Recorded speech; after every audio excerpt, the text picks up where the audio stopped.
Okay, we're live on, it looks like we're live on all of the channels here.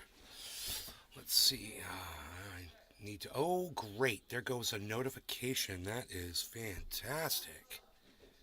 That makes me happy, happy, happy. Happy, happy, happy. Looks like something's going on over here on the Twitch as well. Great, I've got Twitch up, I've got the Rumble up here. The Rumble just started as I literally pointed at it. That was kind of fun. Let's refresh it anyway and see if it, there it is. One watching every time. One watching, man. Okay, let's see if we can fix that though. Right there. Right there. And I see you guys are coming in. We did get, oh, another. Doc Hollandaise. Hey, Doc. Good morning, Nay. Good morning. Good to see you, buddy. Good to see you too. Hello. How's it going? So we're live. Yes. This is a little crooked here, isn't it? Here, we want this. We want this like this. Let's just show the desk there. That's good. Josh G. Josh. Good morning. Hello. I've got my kafefe. I got my kafefe. And I got to take these pills. I'm going to take these pills right now.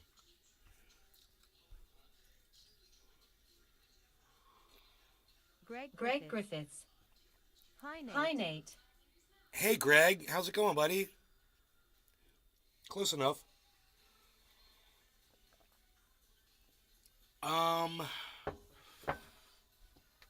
Let's move some things over here. This can go here.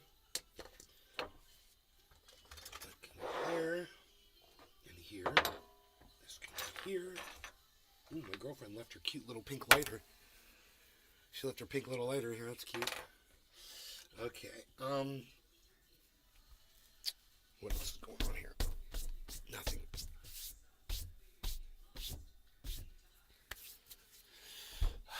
Good morning, everybody. So, you know, I had told my mom yesterday, I said, yeah, Donald Trump could be nominated as Speaker. I'm surprised somebody hasn't done it yet. Greg Griffiths. I'm fine. You got a bit of a cold. No. No, it was a month ago I had a cold, but it's all gone now. Completely over it.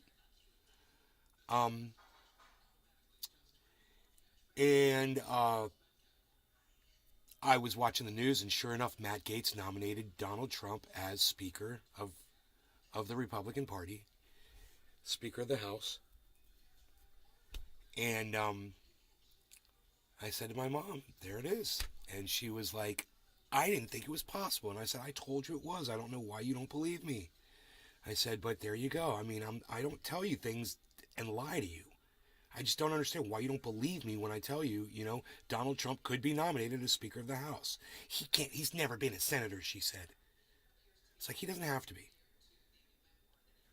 So, boom, he gets nominated, you know, nobody cares. Of course nobody's going to vote for him. Because, I mean, do you really want a guy whose whole purpose in life has been to just lie to everybody? You really want him to be the Speaker of the House?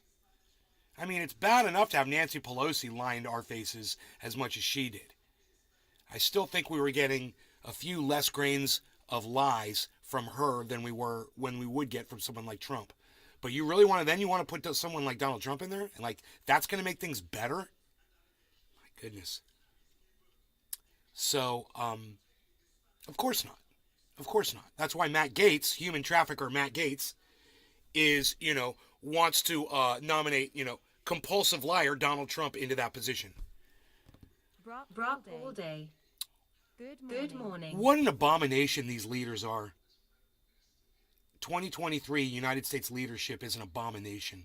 I'm talking every leadership position has been filled by morons. And then you've got Marjorie Taylor Greene, Miss Drama, claiming, oh, the Republicans don't want drama in the Republican Party. What? Do you know Don Lemon said the funniest thing on CNN this morning? He said, you know, Marjorie Taylor Greene should probably go introduce herself to Marjorie Taylor Greene. I was like, that was funny. Yeah, she should really get to know who Marjorie Taylor Greene is. Miss Drama, Miss Jew Lasers herself. Are you kidding me? And, she just wants so badly to sound like the voice of reason in the room. She wants to be the adult in the room so badly. And she's got her hair all perfect, and she's speaking all perfectly and succinctly and effortlessly, because it's all been planned out. You know what she's doing, obviously. She's going for another leadership position. She wants to act like she's in charge. These people are psychotic.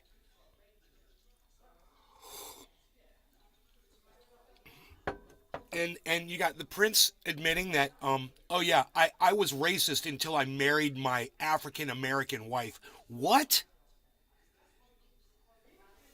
God, what an idiot. Ugh. Greg Griffiths. I don't think they're a decent candidate out there. They're taught to lie with a straight face. Yeah, they are taught to lie with a straight face. Well, there are no decent candidates. That's true. You have to imagine, if you are running for a political office, you have ulterior motives. It's not because you want to help people. It's 99.999999999% of the time these politicians are doing it to increase their own personal power. Matt Gaetz gets off on the fact that he's in contact with Donald Trump. That's where he wants to be. He wants to be able to talk to these people. He wants to be in their circles. That's what it's all about, being in those circles. So you get invited to all the right parties.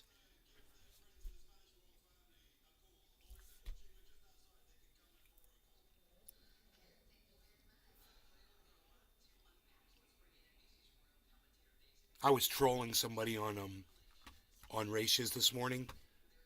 I had such a go at this girl, and everyone was just sitting there watching me go after this girl. Nobody helped her. Nobody stood up for her. It was so funny. Her name was Asian Girl Better Trader Than You Are. What's her name? And then she's asking all these questions about trading. And I'm like, well, if you're the best trader in here, why do you need our opinions? And I started on that line and just took her down one point at a time. And then eventually she was trying to say I was mad. And I was like, really, I'm the mad one? I was like, why are you so upset about me calling you out for your bullshit? It's like, you've been responding to me this whole time. I'm like, your name is a troll. I like to troll trolls. And she's like, you must be a boomer. I'm like, no, I'm a Gen Xer. We're way better trolls. It was so fun. If you watch Races, like I do, we've got it up right there in the corner, then you would have seen that little back and forth this morning. It was pretty funny. You guys can have Races up anytime you want. It's on YouTube. Pull it up, see if they're buying or selling. Look at the market, see if it agrees with what Races is saying, and if you think that you notice those same patterns, Greg Griffiths, Brap all day. We don't have anybody over on the Twitch, huh? What is going on with Twitch? I wonder. What if I hit play? What happens? Do I come up? Reload player. Network here. Oh, there I am. Son of a gun. There I am, streaming on Twitch.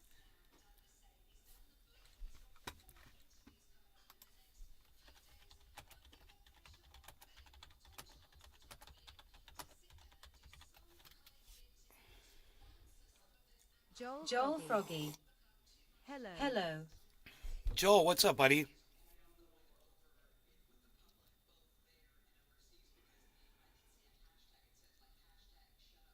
How are you?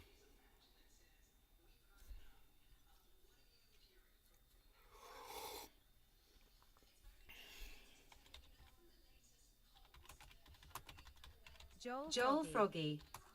Not much. Not much. Brock all day. Coffee ready. Good. You got your coffee ready. I'm going to set my coffee aside and bring out this other thing that holds liquid. I've got this other thing that holds liquid, among other things. Holds some liquid and some other things in this little dish here. We're going to put this into use. We're going to start some heat over here and do some inhalation over here. I'm using all the good words today.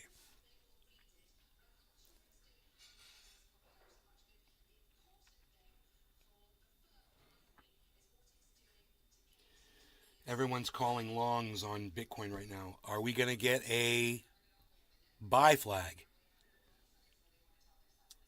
We do have a Matic is showing a downward wedge pattern. Very strong. We can also see that downward wedge pattern on Binance. So also on Cardano. I wonder if these people know about that.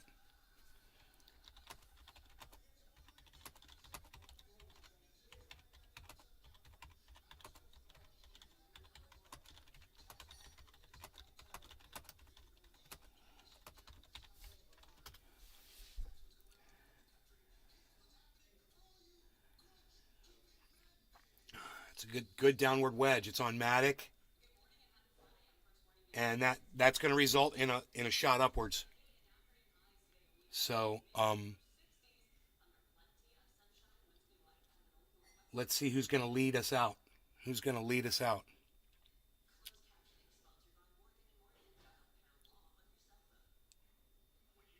And tomorrow is the weekend.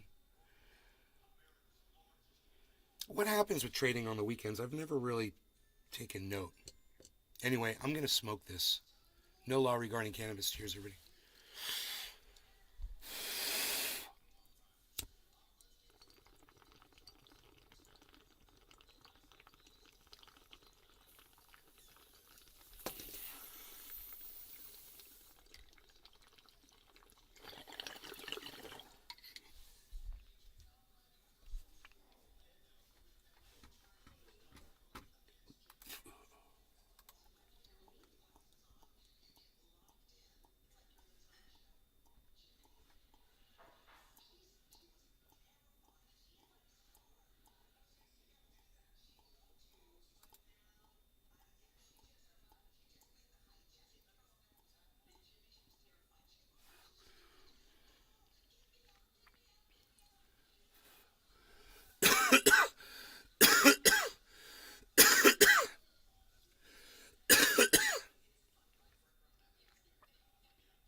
Donkey? What the fuck? Who's he calling donkey?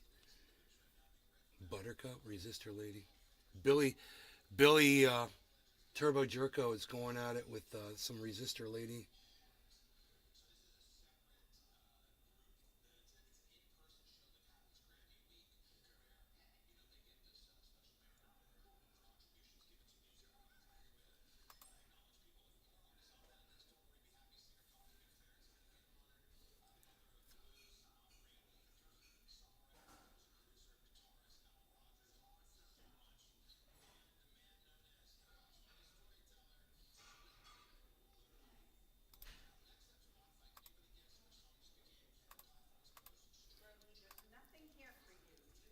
People are just I'm owning people on Twitter, and they're not responding because I own them with my responses, so they don't say anything back.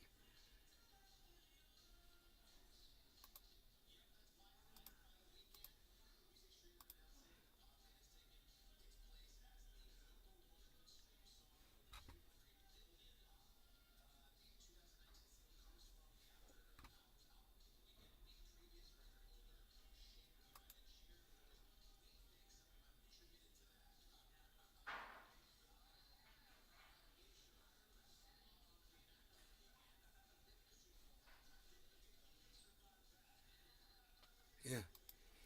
He didn't want to respond to that. That's funny. He claimed I was using sock puppet accounts. And I'm like, show me which accounts you're talking about. Do you know who the people were he was accusing of being sock puppet accounts? Doc Hollandaise and I think it was Nick Brown or somebody. But I can't find that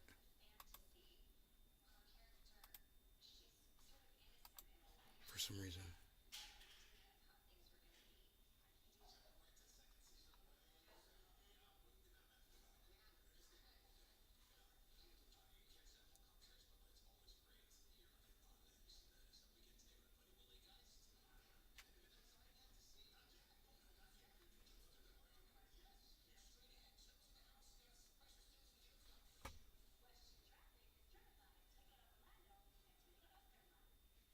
Multiple sock puppet accounts. Here we go. And show me where you ratioed me on a disagreement. You might be delusional. Show me an account you call sock puppet. You said I had you said I have supporters. He didn't respond. Silence. Right?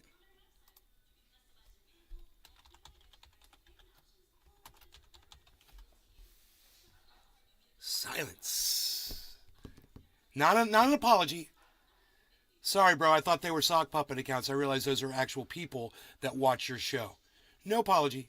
Just silence.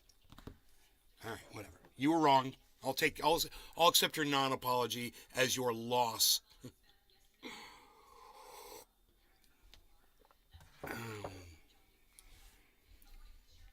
You guys made that possible. I want you to know that. Thank you. You guys make it possible for me to not have to boost my own shit. Buenos dias. Yeah, whatever. You're blocked. Have a nice go fuck yourself. Stupid cunt bitch.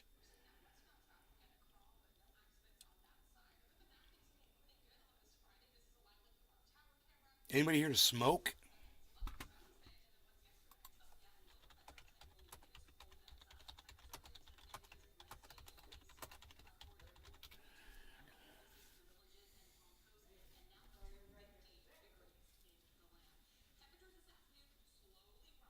I think I'm going to put some more on there.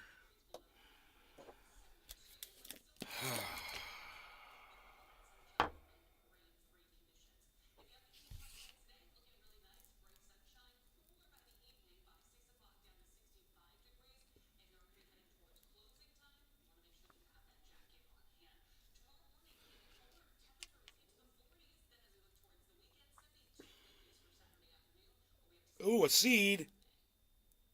Ha! That makes me so happy. On multiple levels. Number one, I found a seed. Number two, I don't have to smoke that seed. Number three, it's fun for the show. Because you guys know that's Gorilla Glue 4. Every single one of those seeds is just, it's completely packed with power. It's very ultra potent. Cheers, palsy people. So weird, LOL. O seed. Cheers, palsy. People so weird. Cheers, palsy. Cheers, palsy. It's so funny you say palsy and it says palsy. I'm in palsy. Hey there, palsy wowsy. All right, this is what we're doing.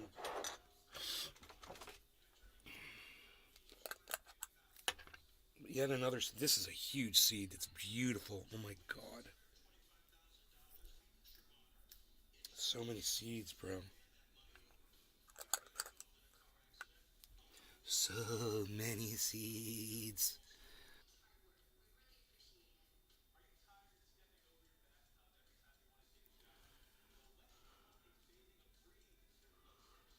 Also,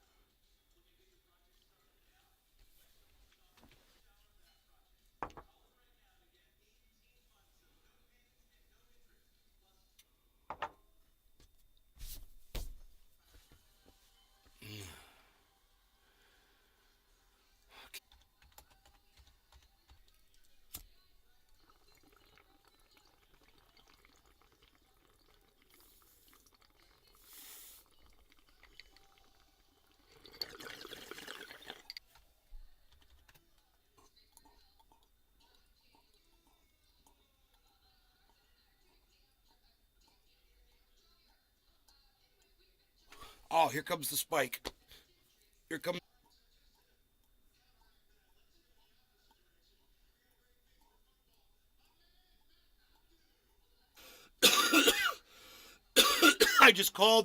I called this punch up pattern, the downward wedge pattern.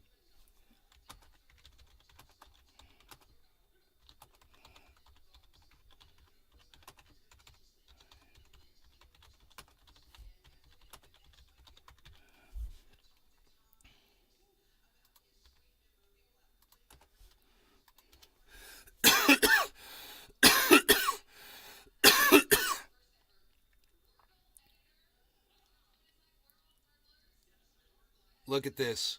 Look at this bounce up, guys.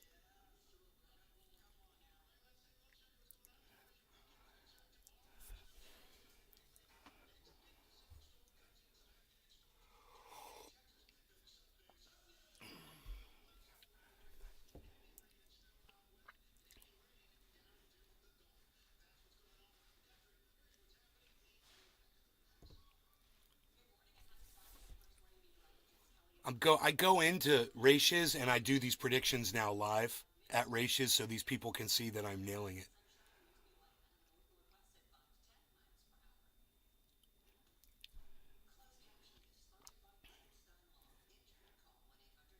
ETH is going to 1250 right now.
Crypto's about to go up. I mostly saw it on Matic, but I saw it across the board.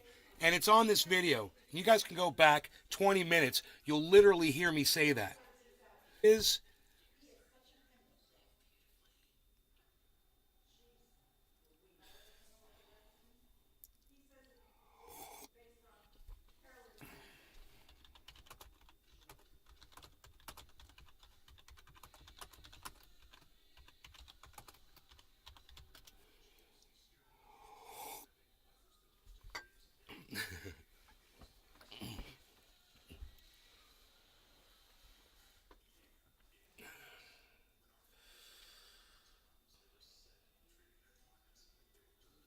Oh, it's got a sting. I'm trolling this girl so hard.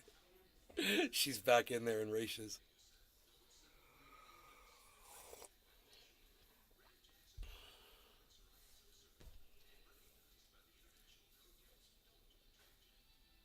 I just called ETH to 1250. It's at 1245.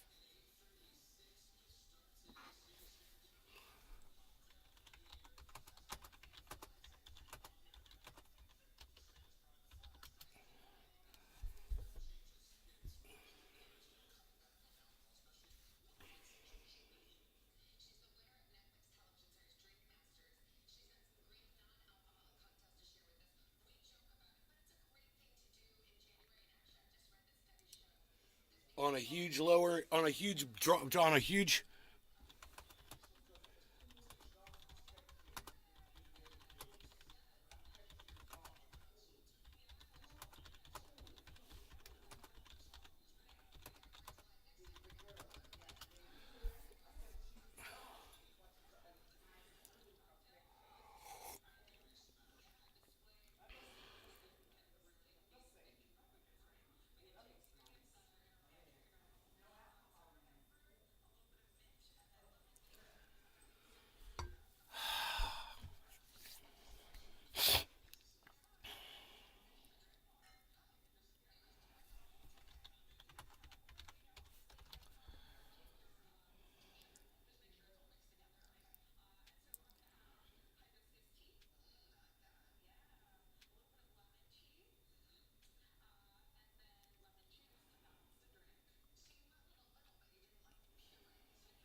It's not for kids. Stop talking about jail, dude. It's not for kids. We're having fun in this chat over there on Ratios, dude. You guys should go in there.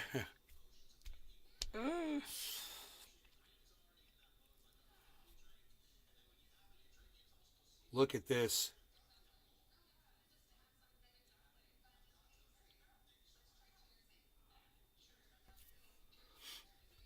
It looks like a giant upside down, and it looks like a giant upside down H and S is forming as well. So a drop won't hurt either.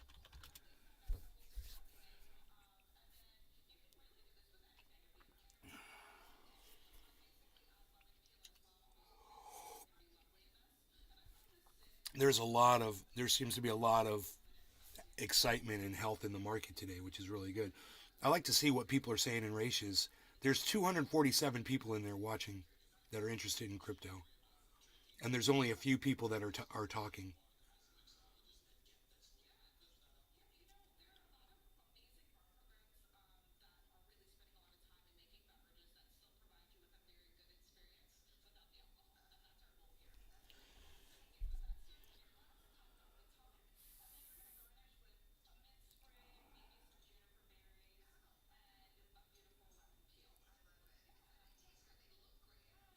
$760 Bitcoin.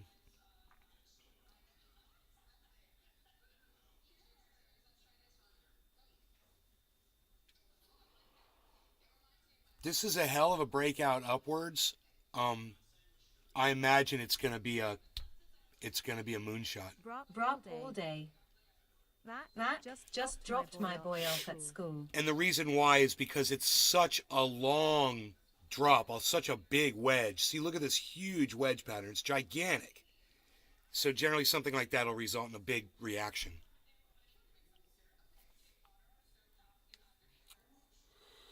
I wish I knew how high it was going to go.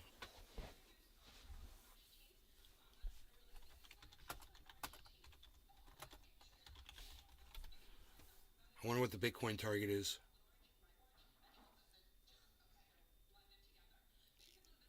$16,872 is the 24-hour high. So I can't imagine it being any higher than that.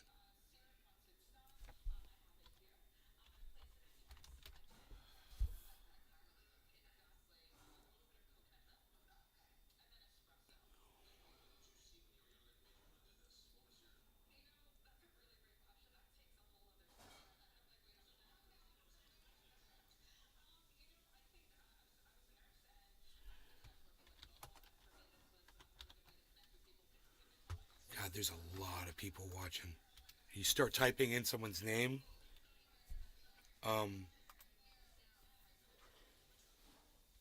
You start typing in someone's name and a whole bunch of names pop up.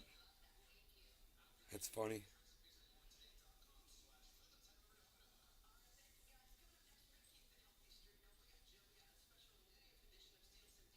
You could figure out everyone who's in a chat that way.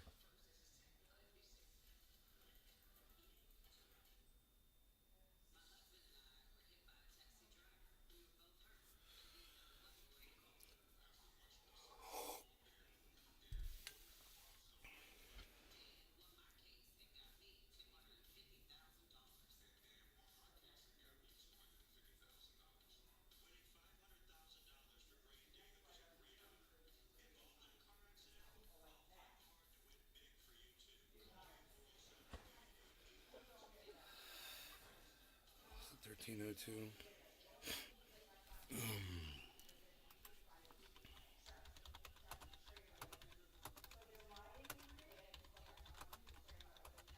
Brock all day. My screen was black. Had to refresh.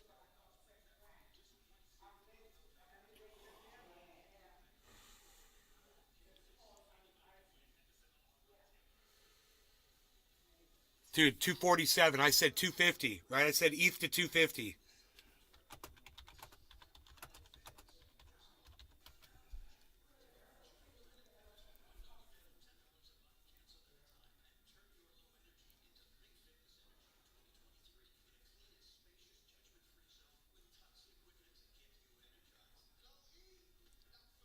This is great. Dude, the whole market's turning around right now.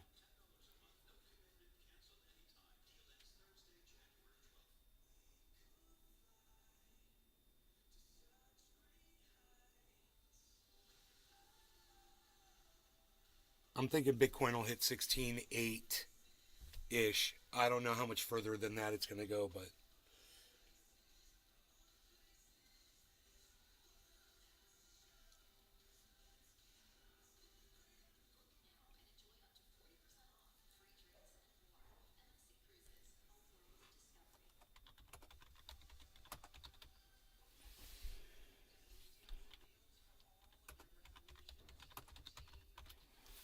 we smoke bongs.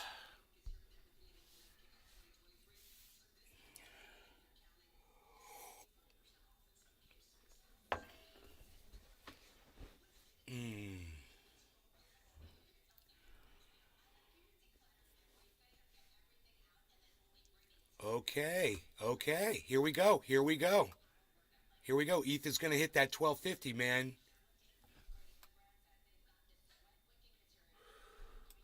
Wow, here it is.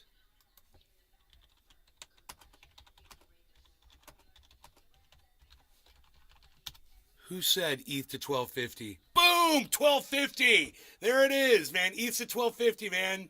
I did it.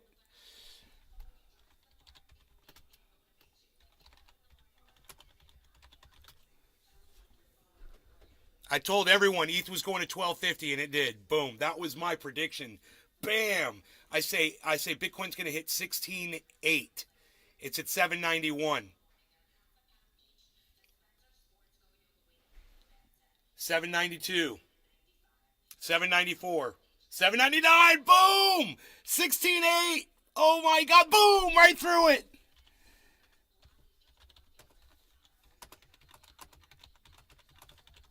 Boom. I rocked it, man. Psh, I got the most accurate predictions. I got the most accurate predictions, and I type them out and I say them out loud. It's all traceable. You can all go back and listen to my predictions and see that I got this stuff right. I can't believe I'm not putting thousands of dollars on these bets, bro. Because I do not know how to trade, but I know what the market's doing. I feel good about the market. I want to work for a trader, you know?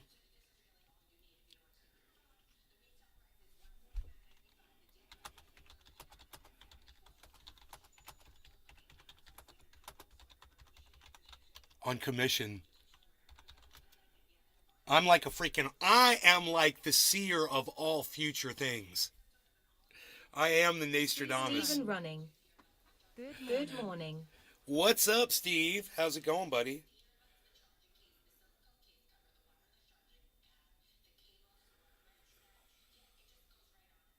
Dude, it is holding 1250 right where I said it would go. Man, dude. Are you guys impressed? Your screen was black?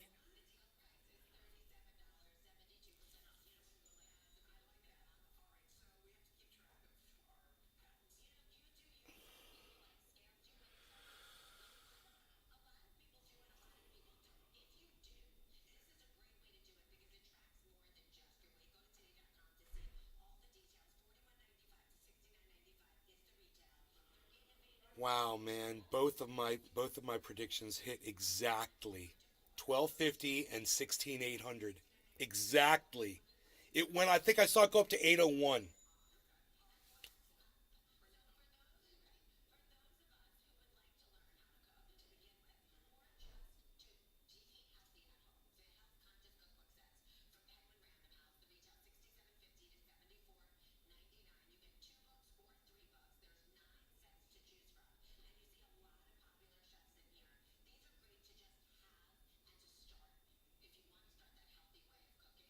Wow.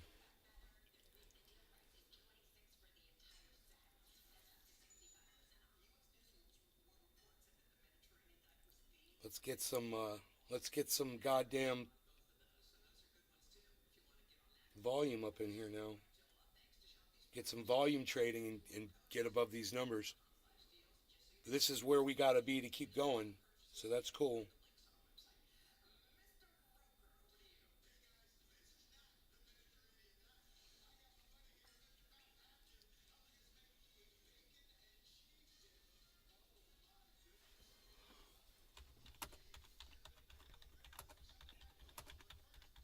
Brock all day. Screen went black again. Weird. Sounds like an operating system issue.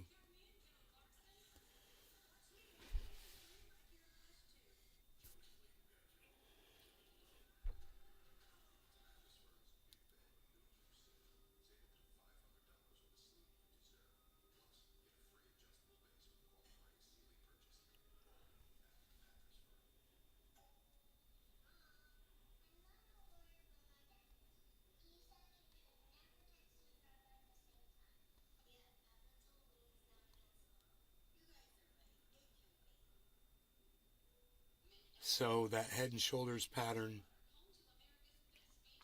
isn't going to form. And we have to wait for the next pattern to form.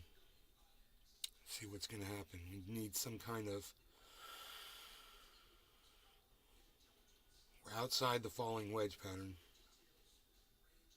Man, we could go up to the top of the frickin' wedge.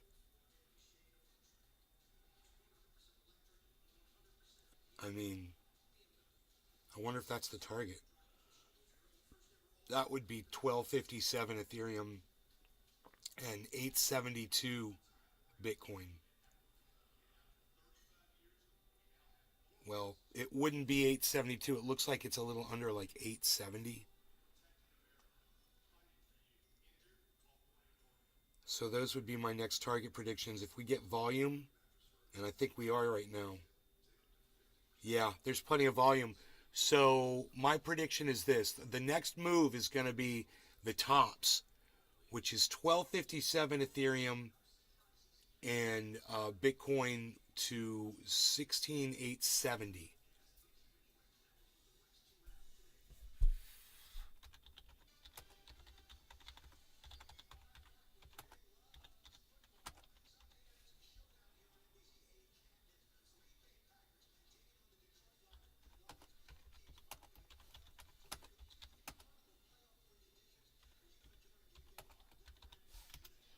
Okay, I'm typing them in there.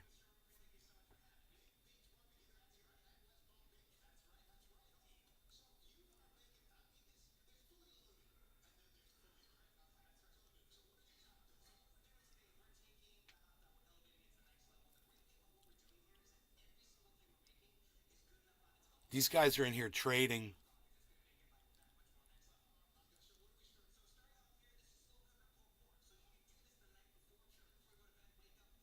God, could you imagine? Making money moves on this market.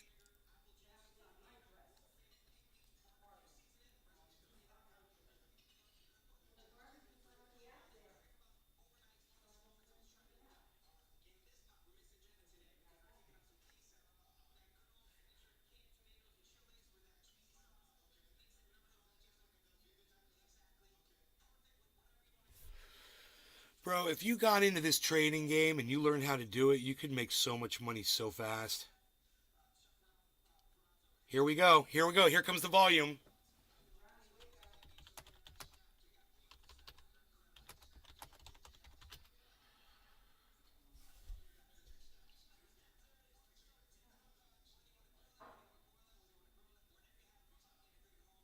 So we've got a pump coming in on Ethereum, which is really the most important place right now. So let's see if Ethereum can stay strong. Like I said, it's my guess is 1257. It's at 1250.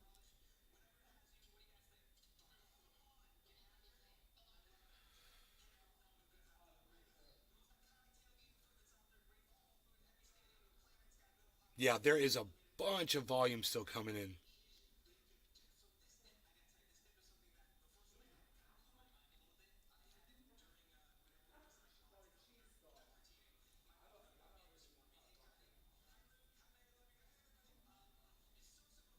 1251. 1251.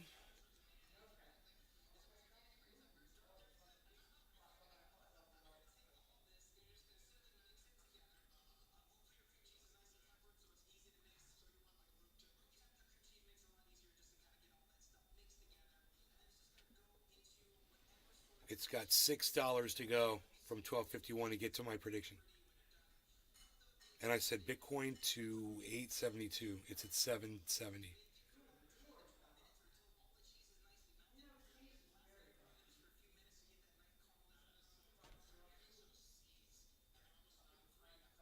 I'm bathed in light.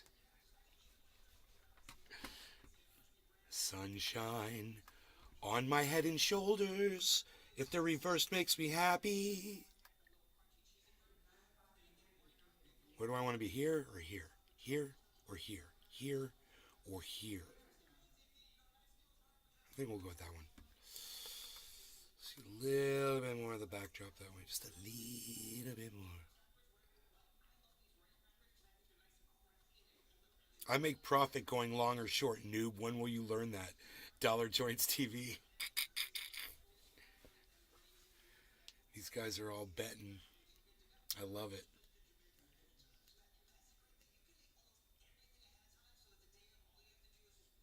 Someday I might do it. I don't know, man.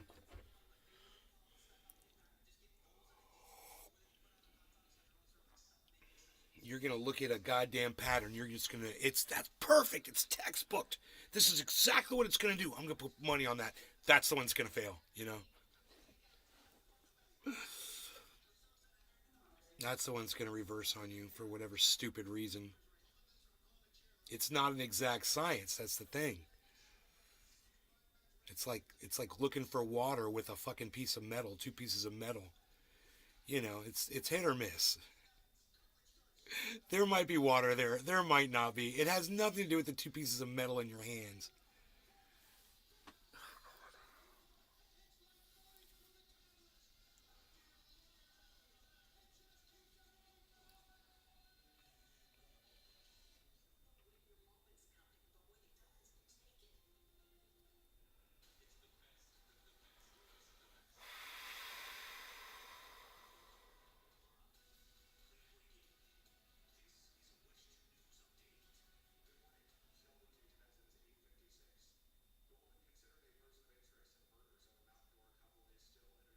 Question is this a reconsolidation right here?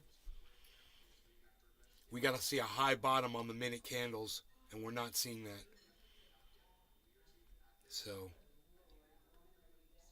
we'll wait and see what happens. Give it one more minute, and then it looks like I would get liquidated if I had made a trade.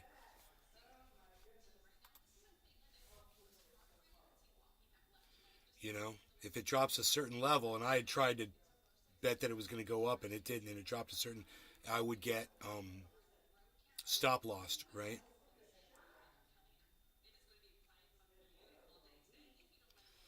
So it better go up, man. This is it. This is make it or break it time. Am I right or am I wrong? My God, what have I done? Letting the days go by, letting the water hold me, letting the days go by. After the money's gone, same as it ever was. This is not my beautiful house.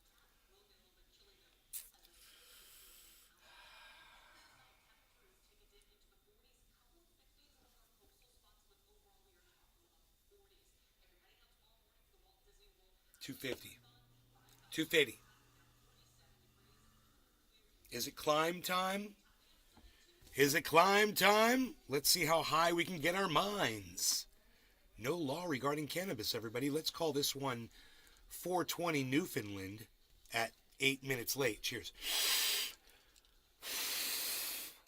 No law regarding cannabis.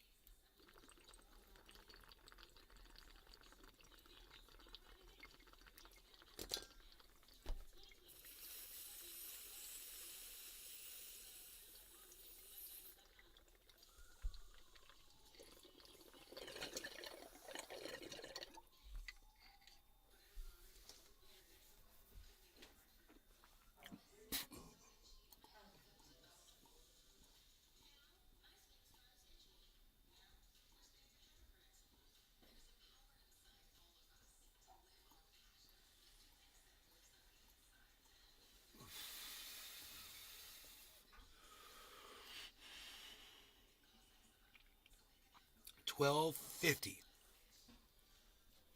Better jump. It's totally going to jump. I feel it.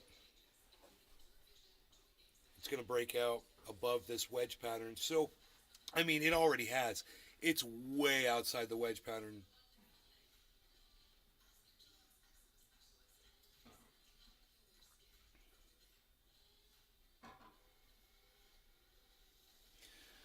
And the thing is you guys can't really see that it's way outside the wedge pattern.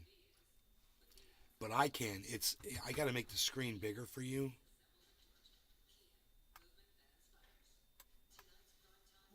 Because it's right here. And this line on Ethereum is what I'm looking at. This giant line. And this wedge pattern was going like this. Right? And then all of a sudden it's gone this far above. I think it's going to go all the way up to there. Because I have no idea what I'm doing or talking about. But I feel like the proportion of that wedge to the breakout should be similar. Where the top of that pattern starts from. I always see these Bollinger Bands going across and using that as the previous point of resistance. So I just imagine this little thing right now is just a reconsolidation on its way up. We can look and see what the rest of the market's doing. That's always a good indicator. So it's a little healthier now. We've got a few that are in the green, which is good. It's a good sign. A lot of zeros is a good sign. A lot of ones is a good sign in the red. So as more of these start going up, it usually means the market's on its way up. I wouldn't get too excited about it yet because there's nothing really high. 2% is not a high mark on the green. You know, if we saw something that was 7 or 8, it'd be a lot better. Let's see if something's going to jump. Maybe Solana. Where's Solana? It's at 1293. Solana's at 1293.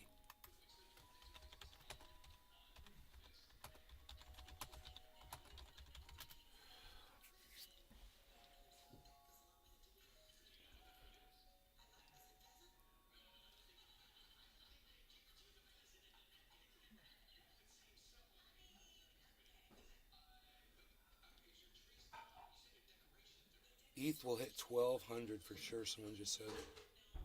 No, it won't. It's so funny these people come in and say the market's going to dump, the market's going to dump.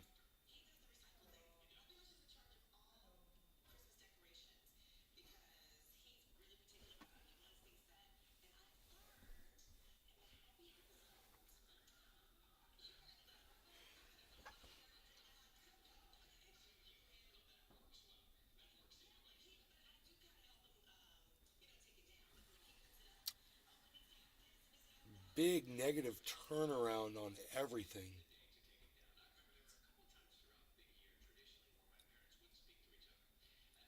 So during a spike, that's not common to see. So, oh, it's reversing. It's that turnaround that I just said is not common to see. It just reversed literally as I said that.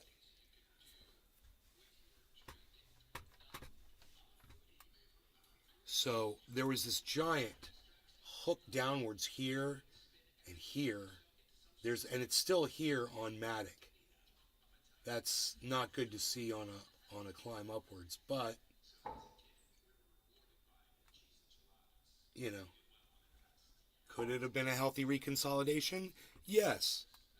Yes, very much so. What's Ratius is showing? Ratius is showing a buy. Can you tell me the exact name of the strain that you showed me the other day? PLS.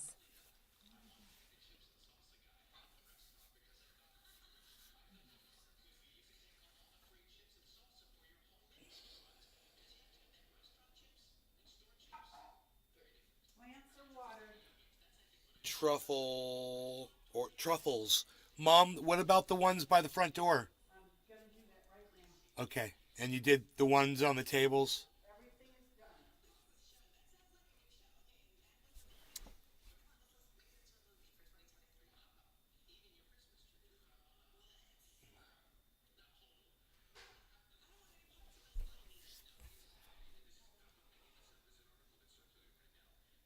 was such a great strain.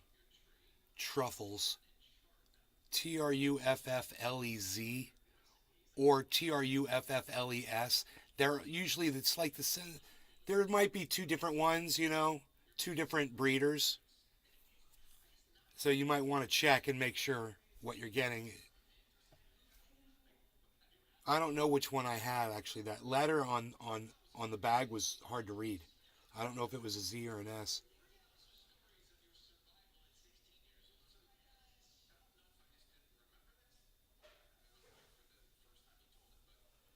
I told these guys ETH is going to 1257 and Bitcoin's going to 872, right? It's going to happen. It's got to go up that high because the the perfection of that lowering wedge pattern. It's such a perfect example of a lowering wedge pattern. You guys can see it on the screen without me having to even show it to you. It's just obvious. You can see it on Harmony, the very first one, really clearly. Second one, Bitcoin. Third one, Ethereum. Matic is the fourth one. Cardano is the fifth one, ADA. Then Binance BNB is the sixth one. We'll do a quick check. We'll do a quick check here of the overall market. Nope. It's, you know what? It's not good. It's dropping. So this is why we check the overall market. The overall market is weakening.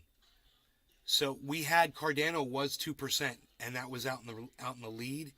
It's not anymore. Now it's 1.92%. So we can literally just keep our eye on Cardano, which is on our screen. Now it says 1.88%. Francesco Moro. It's really bad. Afghan skunk. This whole thing could turn around and drop right now. It's very possible. Very possible. So keeping our eye on the rest of the market. Let's see if we get a pump, man, because we're desperate for one right now. Oh, man, Ratius is showing nice, healthy candles on the 15-minute chart. That's good.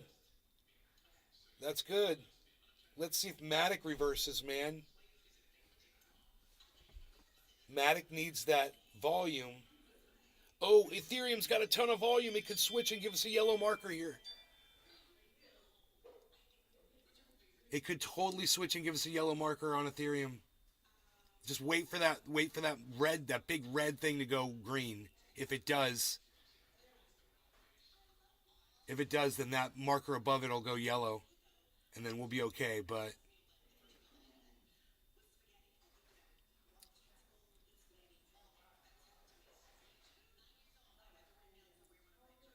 we need some excitement around Ethereum. Come on, guys. Wow, dude, it's dropping fast. Everything's dropping. I don't think it's going to pump it. Holy shit. Francesco Moro. That's nice. She's got a big old watering can I didn't know about.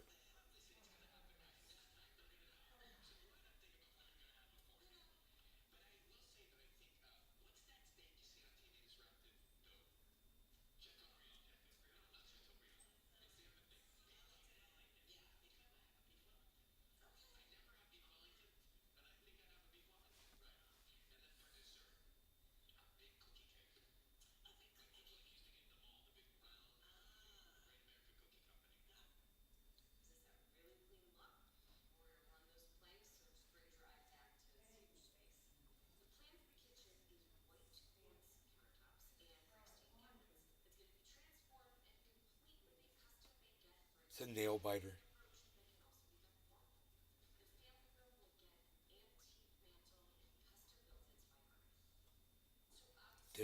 The volume is there. I don't understand. There's plenty of volume. It's like the market's really pumping right now. Bitcoin especially.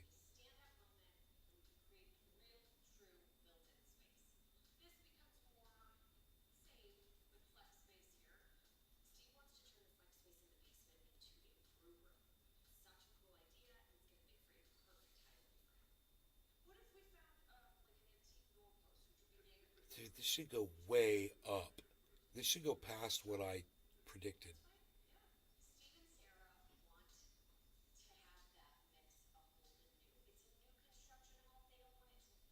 Boom. Volume spike, Cardano. Hold on. Come on. There's a yellow marker on Bitcoin, yellow marker on Matic, yellow marker on Cardano. There's slightly high bottoms on those yellow markers. That's good. Let's see what kind of volume comes in. Ethereum is just fighting at 1249. Holy moly. Francesco Moro. Ahi Dog.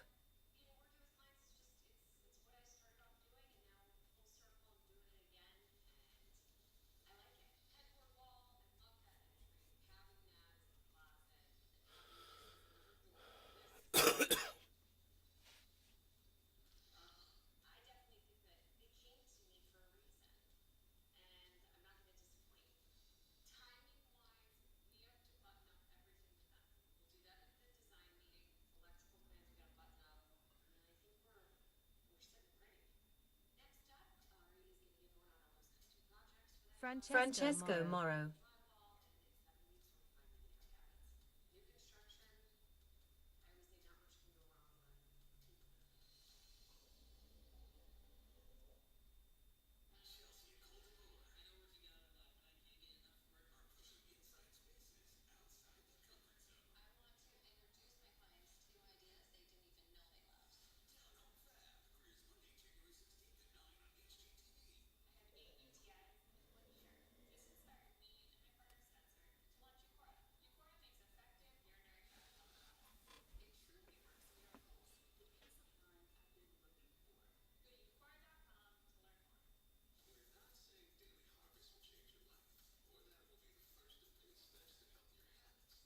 The yellow marker on Ethereum led to nothing. Wow, that's not good.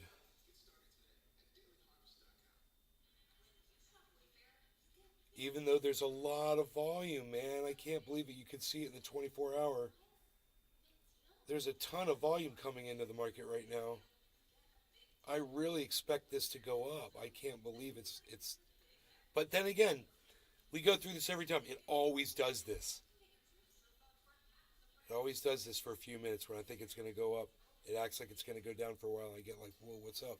And then, right? Maybe I should auctioneer it up.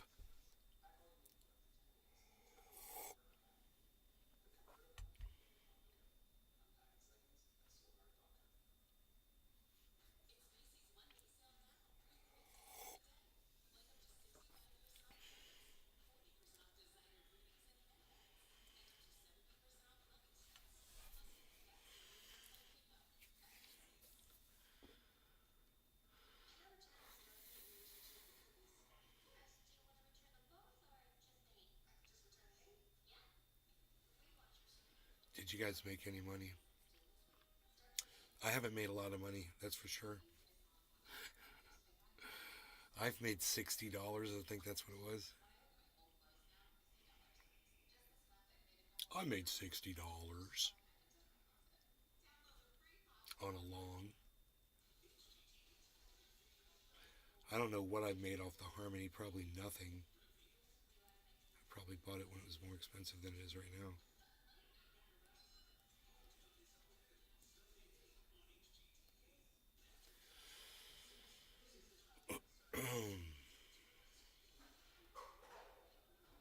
Double yellow markers on Bitcoin. It's very weak though. Very, very weak. It's very weak. It's low energy Jeb. Low energy Jeb. Low energy Jeb. It's very low energy Jeb. Low energy Jeb Bush. Low energy Jeb Bush. I can't even make my mouth look like that. I can't do it right. Excuse me. It's low energy Jeb.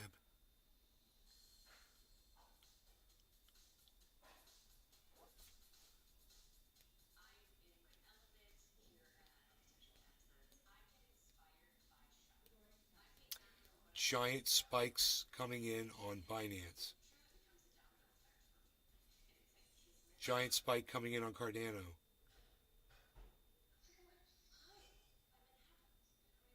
What's it mean?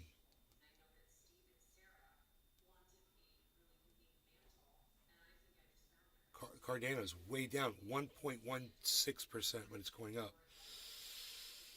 It was supposed to be at 2% and rising, and it's not. So this is really unhealthy market signal. Everything is on its way down when you check out the overall. The lowest is it's -7 VRA, then -4 UFO, then Shiba Inu is at -4, Flux is -4, or -3.5. But KDA is 1.92. Cardano is 1.2. Okay. It's trying to reverse right now. Let's see what happens.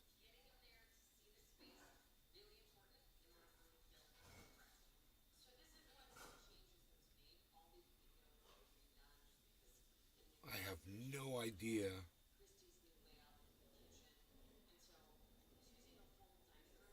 Not the healthy pump I was expecting. I mean it started, but I was expecting it to go way higher, way faster.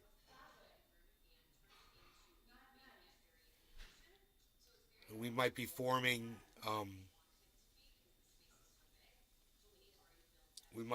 some other kinds of patterns here I'm going to be looking for.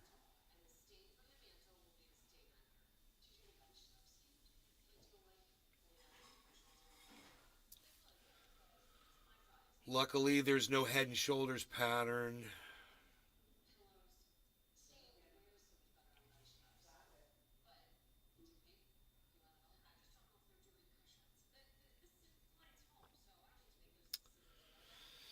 Well, there's a giant head and shoulders pattern on Ethereum in the center of it on the 24-hour. But Bitcoin kind of is refuting it.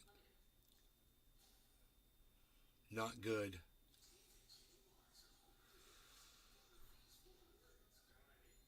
Um, hmm.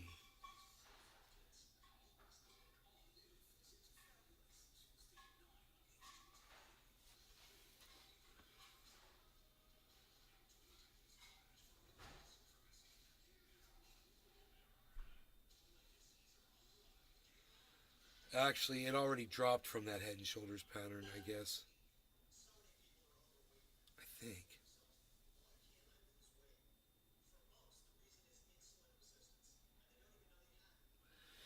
So it looks like it kind of reset after all that. So let's just see what happens. The market's just opened up almost 20 minutes ago.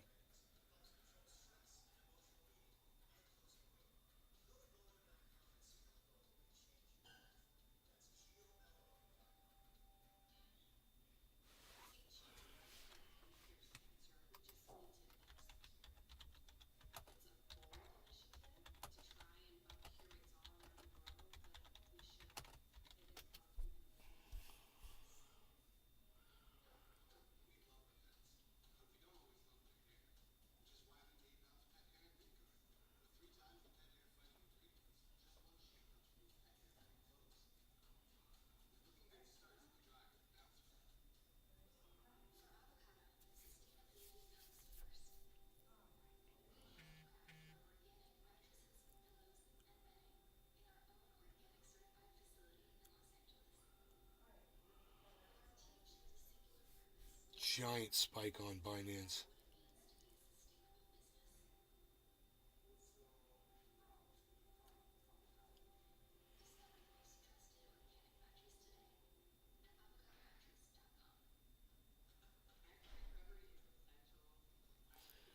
Ratios is still saying buy.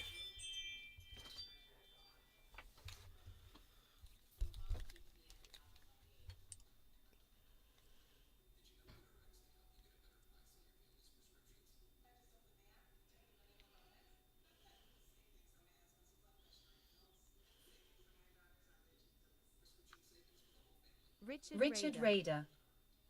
Cheers.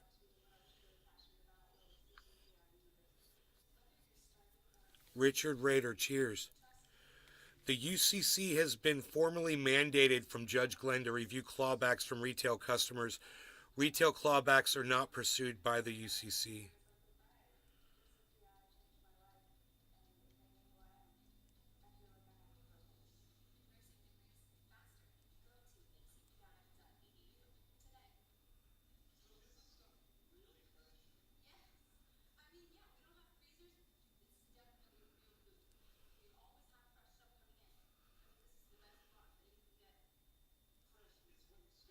Peter Schiff, holy shit, dude. What took so long? Exactly what Mashinsky has been accused of doing was so obvious that it only took me a few minutes during a live debate over a year ago to figure it out. Had authorities acted sooner, investors' losses would have been greatly mitigated. Goddamn, thanks, Peter Schiff.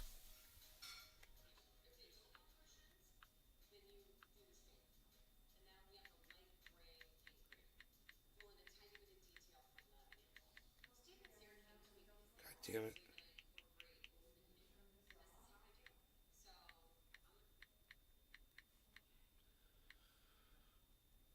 God damn, dude.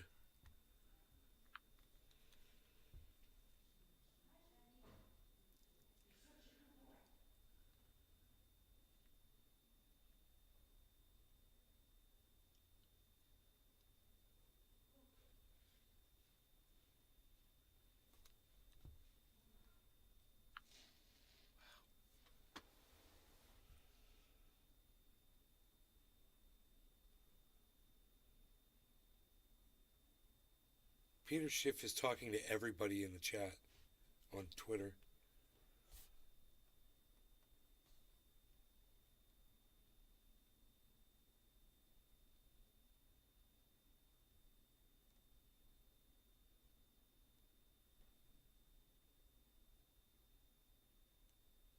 This guy says, you think you're some kind of god, don't you? Peter Schiff responded and said, I never said that. Yes, we do.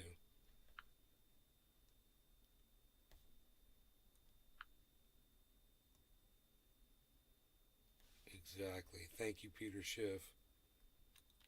I wish they had listened to him when he warned us originally. He says, I warned you guys about Alex Mashinsky a year ago. We had a debate. I said to him during the debate, what you're doing is illegal or whatever. I pointed out nobody wanted to act on it. He says, we could have saved some of your crypto had we caught this sooner, but no one wanted to believe me. People are like, I remember the debate. Where's the goddamn link to it? All right, let's find the goddamn debate and we'll watch it. Wow,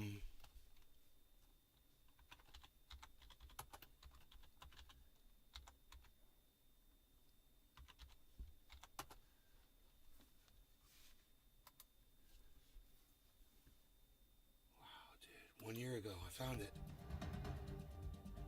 I found it instantly, dude. Corey, and welcome to the inaugural Kitco Insights Interactive panel, broadcasting around the globe from Kitco's headquarters in Montreal. And we are starting off the series with a bang as we discuss if in this era of unprecedented fiscal and monetary stimulus, Bitcoin is the ultimate answer.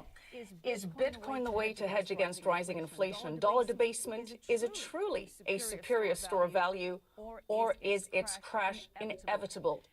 As Bitcoin continues to evolve, hits new all-time highs, and brings in institutional investors, is it proving it has anti-fragility, or is it just way too soon to dismiss its existential threats, including crumbling under the thumb of regulation? All right, let's debate and discuss, and let's introduce our power panel.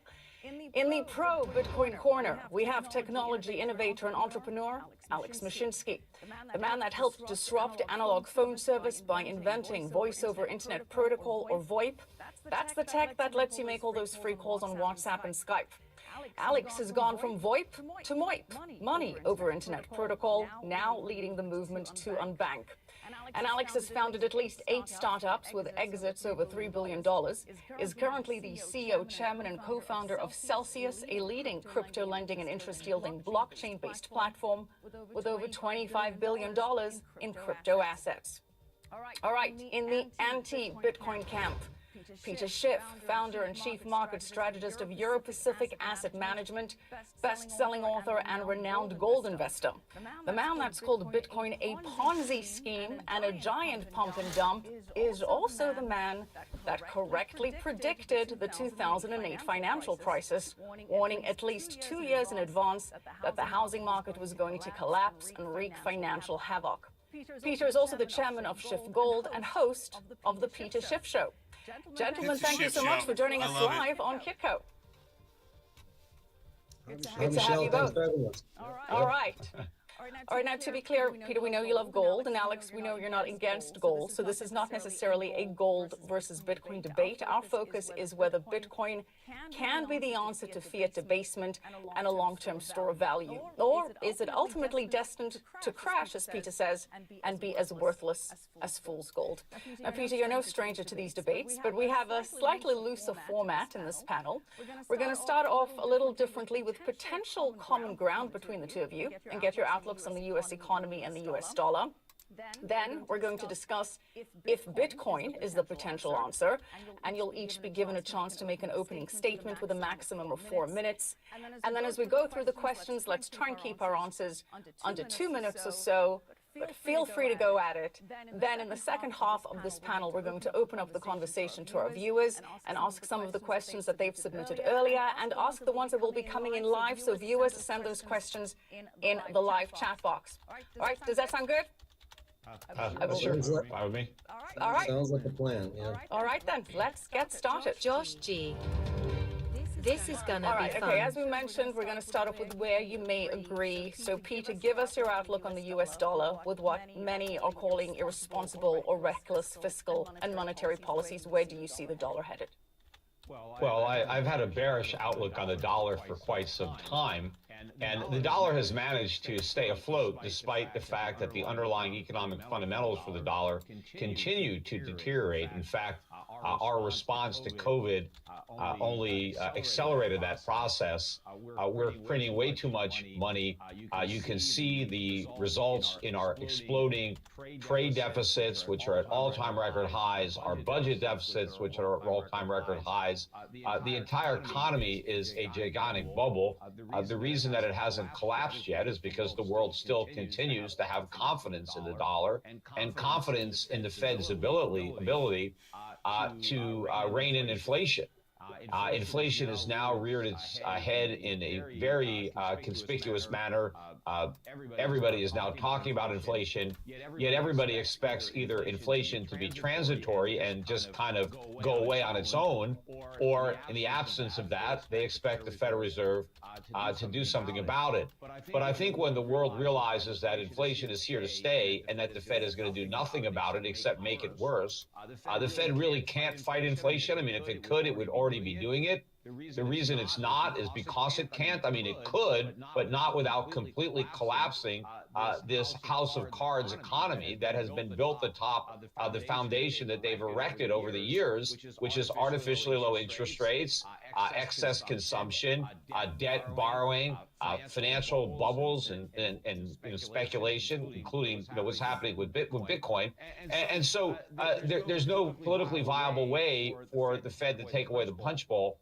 And so when when the markets realize this, I think support is going to drop out from the dollar. I mean, the Fed is going to keep printing dollars to buy up bonds. He literally to predicted artificially this a suppress year rates, ago. finance budget deficits, Right and off the sustain bat. asset bubbles.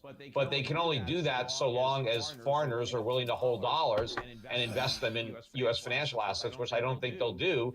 Then the bottom drops out of the dollar, and then the inflation really explodes. We see a much bigger increase in prices I than never what we're thought already I would ever say experiencing. these words. I And should then have we reach listened the to Peter point where the Schiff. Fed either has to try to put out the fire or just let it completely burn the economy. But by then, interest rates have to rise dramatically and the resulting financial crisis will make 2008 look like a Sunday school picnic. There won't be any bailouts, including for the U.S. government, which will have no choice but to default not only on a lot of its obligations like Social Security, but it won't be able to pay interest on the national debt, let alone the principal. All right, you paint a pretty bleak picture there, Peter, but it is one that many are starting to adjust to, particularly as you point out that the Fed may be finding itself stuck between a rock and a hard place. So, Alex, where do you stand on this? Do you agree that this potentially irresponsible fiscal and monetary stimulus may lead to the ultimate collapse of the U.S. dollar? Well, we have a history of about 700 fiat currencies. All of them lost over 90% of their value to date. So this is not a new idea. This is not something that we have to struggle with. I think we kind of created a new experiment when we went off the gold standard in 1971. So if you think of the dollar as a new experiment, it's about 41 years old, and Bitcoin is a new experiment that is 13 years old, right? So every time we had a recession since the 1970s, the Fed jumped in and reflated the economy. We are not really allowing our real economy to operate through cycles. The Fed and the Treasury are effectively restricting the economy. They're putting a safety net under the economy and reflating it to make sure that zombie companies and all this debt that we have disappears.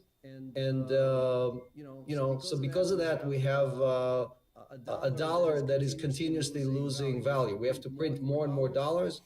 2020 is one example. Before there was, it was obviously 2008. Before that, it was 2000. Before it was 1991. So all those recessions that we went through were effectively cured through a reflation that was done through printing of money, right? And now with printing trillions, we used to print just a few billions and people were shocked. But these days we are printing trillions and no one even cares. So 40% of all the dollars ever created were printed in the last 12 months. Why is he talking about the dollar? The monetary inflation was so 40%. The stock market went up 40%. Peter Schiff must be going crazy right now. Consumer price index is only up 5%. So obviously, the numbers It's like just I don't just match. accused you and your Yeah, entire the numbers don't match, as you say, and if the only thing that's backing the of U.S. being dollar is based the on full faith lies. of the U.S. And government, why are you talking about that the US seems to be waning, and it could be waning around the world as well with some of the geopolitical actions that we're seeing under the Biden administration. But as you say, full-on OCD inflation mode is right proving now, to bro. be rather sticky and not so transitory. My hands So are you shaking. agree I'm on so that OCD. point. Here's where I guess you disagree. Could Bitcoin provide the solution? Could Bitcoin be a store of value and preserve wealth? And let's get your opening statements. No more than 4 minutes, please. Been losing And my Alex, wealth we're in gonna Bitcoin start ever since with I you. invested Why in is it. Bitcoin the potential answer here? So, look, we know that no fiat system out there can basically be reliable or can be relied He's on. still talking Meaning, about it fiat. doesn't matter if it's the Japanese central bank or European central banks or the Fed. They're all competing with each other to print as much money as possible. He's still talking about So the fiat. cure for the dollar is not to jump to another fiat system. Fiat. The cure for the dollar is to migrate from the fiat system or from fiat land into crypto land. And the reason crypto land is the promised land is because it has limited supply. There's no government, there's no one can come and generate more Bitcoin than 21 million. Bitcoin. that No, you'll was just do it originally with other programmed cryptos, into you it. fucking So that piece of shit. finite Like supply, Cell. You is fucking something lying that piece of is, shit. again, is not up to a government, is not up to Yo, you a can't make central any more bank or anybody Bitcoin. else. So because of that, we've seen for 13 years, Wonder what Peter every Schiff year, is gonna say. without exception, I'm sorry, I'm for interrupting. 13 years, crypto or Bitcoin Let me know in the specifically has chats if you beaten guys are enjoying the this. dollar, has Please. beaten gold, Rumble. has beaten any stock in the stock market. I see basically. Notlin over there on Rumble. Where Hey, today it's up Notlin. 21 Good million morning. percent. 21 million percent. So it beaten the champion of Wall Street, which I think is Tesla still, which is about 4,000% increase, so two orders of magnitude, right? So, Nominates so Compulsive you can't L1AR argue with that. The question is not, will Bitcoin perform what it's supposed to do? Bitcoin already has done much more than anyone has anticipated, right? So the question is, are all the dollars in the world going to migrate into crypto, or are we going to live in this Goldilocks of, pun intended, Goldilocks of both a fiat system and a traditional monetary system? I just don't see gold solving that problem for us because, again, the young generation doesn't want gold nuggets. All right, Peter, we're going to let you respond to that. Yeah, sure. I mean, first of all, the limited supply, I think, is irrelevant because a limited supply of nothing is nothing. I mean, Bitcoin doesn't have any actual value. I think its scarcity is just part of its marketing. And, you know, there's 14,000 other cryptocurrencies. There's an unlimited number of cryptocurrencies that can be created. They're created every day. You know, they could be virtually identical to Bitcoin. In fact, many of them are better than Bitcoin as far as how fast they can operate or the cost involved in operating them. But, you know, I don't look at Bitcoin as any kind of improvement on the fiat system we have now. I mean, it actually doesn't even work as well as fiat paper currencies. Bitcoin is really a fiat digital currency. All of its value comes from confidence. It comes from perception. I mean, right now, people don't use Bitcoin as a medium of exchange. They don't use it as a store of value. They speculate with it. I mean, people collect Bitcoin. It's like a collectible digital token. Some people trade them, but a lot of people collect them.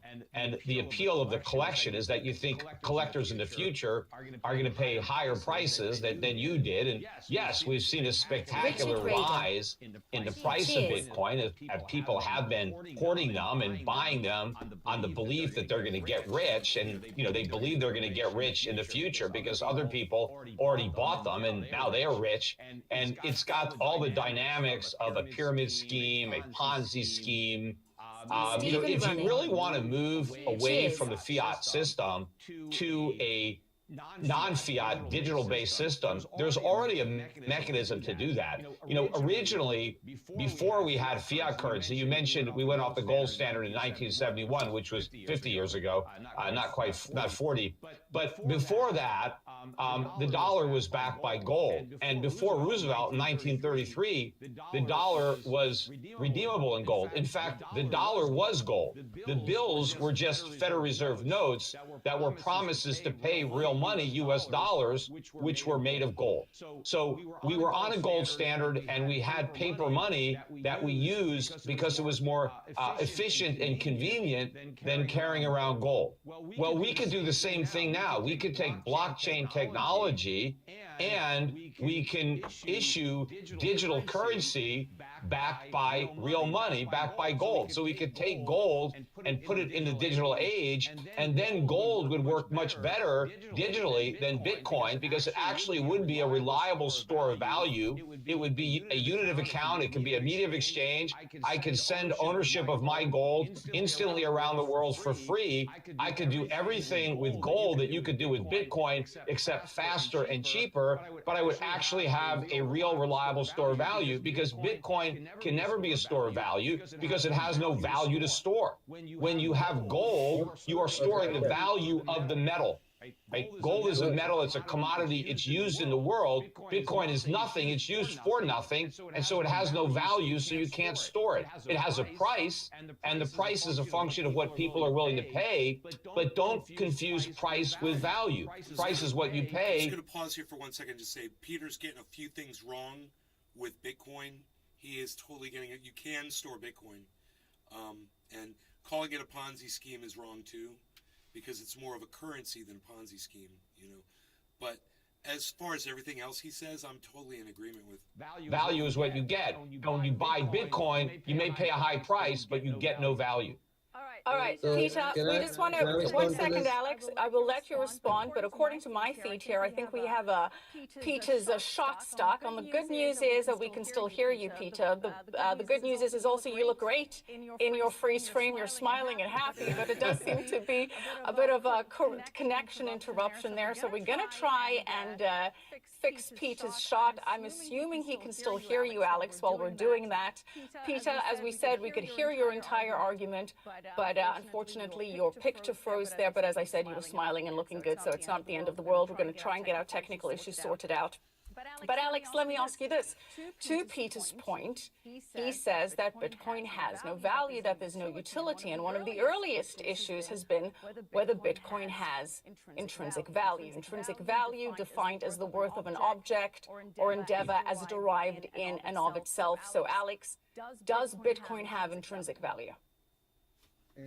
So just like gold and just like the dollar, Bitcoin derives its value from the fact that other people derives value to it, or it has certain value. Gold has zero value. Okay. Yes, you can use it in jewelry, and you can use it to build high fidelity electronic equipment, but that doesn't mean it has any value, right? But I want to focus on a different point. The issue is, look, Celsius 4 years ago, actually, when we launched Bitcoin, Ethereum, and we had a tokenized gold coin, which is exactly what Peter is talking about.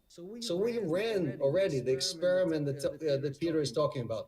We went to the community, which is millions of people, and we said to them, we don't sell them anything. They decide what they hodl, right? Do they want stable coins, which is US dollars? Do they want Bitcoin, or do they want a tokenized gold, which is held by Brinks in a safe in London? And about 97% of the community said, we don't want this gold, we want Bitcoin, right? So we already did the vote. We already went through the process of deciding Bitcoin, gold, or fiat, right? And the problem, Peter, I'll let you talk. You talked very, very long time. So let me finish my points. Okay? The golden rule is to let the other guy talk. Oh, shut up. All right, Alex, you're taking over my job for me, but finish your sentence and we'll bring Peter in. Go ahead, Alex. So the point is, since all the value is derived from the fact that all of us vote with our pockets for gold, dollars, or for Bitcoin, and the vote has been casted over the last 13 years, there's no argument about which one of these assets is the one that people trust, right? Or at least the people who decided to migrate their dollars from the fiat system. So we're not talking about a hypothetical. We're talking about $3 trillion that migrated from the fiat world to the crypto world. And since we all vote for it every day, right? We vote to hodl, we vote to basically not use the Bitcoin as a form of payment. This guy was we only literally use it as a stealing form, from us. as a store of value. He was Right? literally The dollar is stealing a from us this phenomenal whole form of time. payment, but it's a horrible store of value. He's sitting there Bitcoin knowing is exactly that he's the a opposite. It's a fucking mirror thief. image. It's the other side of the Motherfucker. coin, because it's an exceptional store of value, but it's a bad form of payment. All right, Peter, let's have you respond to. Yeah. You guys, that's the owner of Alex's Celsius. consensus has That's the already guy who ripped made me the off decision. $100,000. Look, first of That all, motherfucker of course right people there. want to buy Bitcoin. He's They being don't want criminally it because charged they in want to New use York. it as a medium of exchange. They don't want it as a replacement for the dollar or the euro. They think they're going to get rich. People want to buy going Bitcoin to because they prison. think it's going to the moon, right? They don't think that's going to happen to gold. They know it's not going to happen to the dollar. Dude, I should file but when charges people against him here in the actually state of want Florida. a alternative I to should fiat file- I should money, just go something that can be to both the a local store of government and value, just a file unit of criminal account, and a charges medium of against him. exchange, then they State's would attorney's want to have office. your tokens backed by gold much more He than fucking robbed me of Bitcoin. $100,000. Bitcoin can never I be wanna a file store of fucking value. You charges. can buy Bitcoin today at 60,000, And then just all and in the a other month it people can be would at jump in 10,000. line It can be for a lower. class action It's not a lawsuit. store of value. Just because it went way up, Criminal. that's a speculative asset. That's not a stable, conservative store of value. All you're looking at is a small window of time, and you're seeing this huge 10-year bubble where where people have gambled and gotten rich hodling something that's basically intrinsically worthless. And when you say something like gold has no value, well, basically, according to you, nothing has any value. There's no value in anything, and it's all worthless. And therefore, we might as well buy Bitcoin because nothing on this earth has any actual value. And so, okay, then we can just describe He value. wins. No, you said gold Sounds is like an worthless. Gold idiot. has no value. Peter That is wins the such point. nonsense. All right, Alex, let Peter finish that thought. I said all three of them derive their value from exactly the same source, which is No, the they trust. don't. Well, No, they don't. They do. No, gold, Right? I mean, no. Bitcoin. You agree that behind the US dollar, there's about $100 trillion of unfunded liability. Look, well, I agree that the dollar is a problem. Bitcoin is not the solution to that problem. It's a bigger problem. That's why we have a Bitcoin is debate. All right. That's why Bitcoin we is have a debate, 100% right? faith, Alex, trust. let's address Peter's point of whether Bitcoin is indeed a currency or a store of value asset, or is it a speculative asset? Because that was one of the counterpoints that Peter was making. So let's tackle that issue. Again, I can say that gold is a speculative asset. Because But when you buy focusing on gold, Bitcoin, should we be looking at it as a currency or store of value? Gold and US dollars are all speculative assets. They're all speculative assets. Why? Because they all depend every day on are there more buyers or sellers. Okay, the value of dollars is determined every day by how many buyers and sellers show up for the US dollar. And against all odds, the US dollar is increasing in value, right? In the last few weeks, against all odds, with the inflation numbers and the bond markets freezing and the COVID and everything else, more and more people are buying dollars.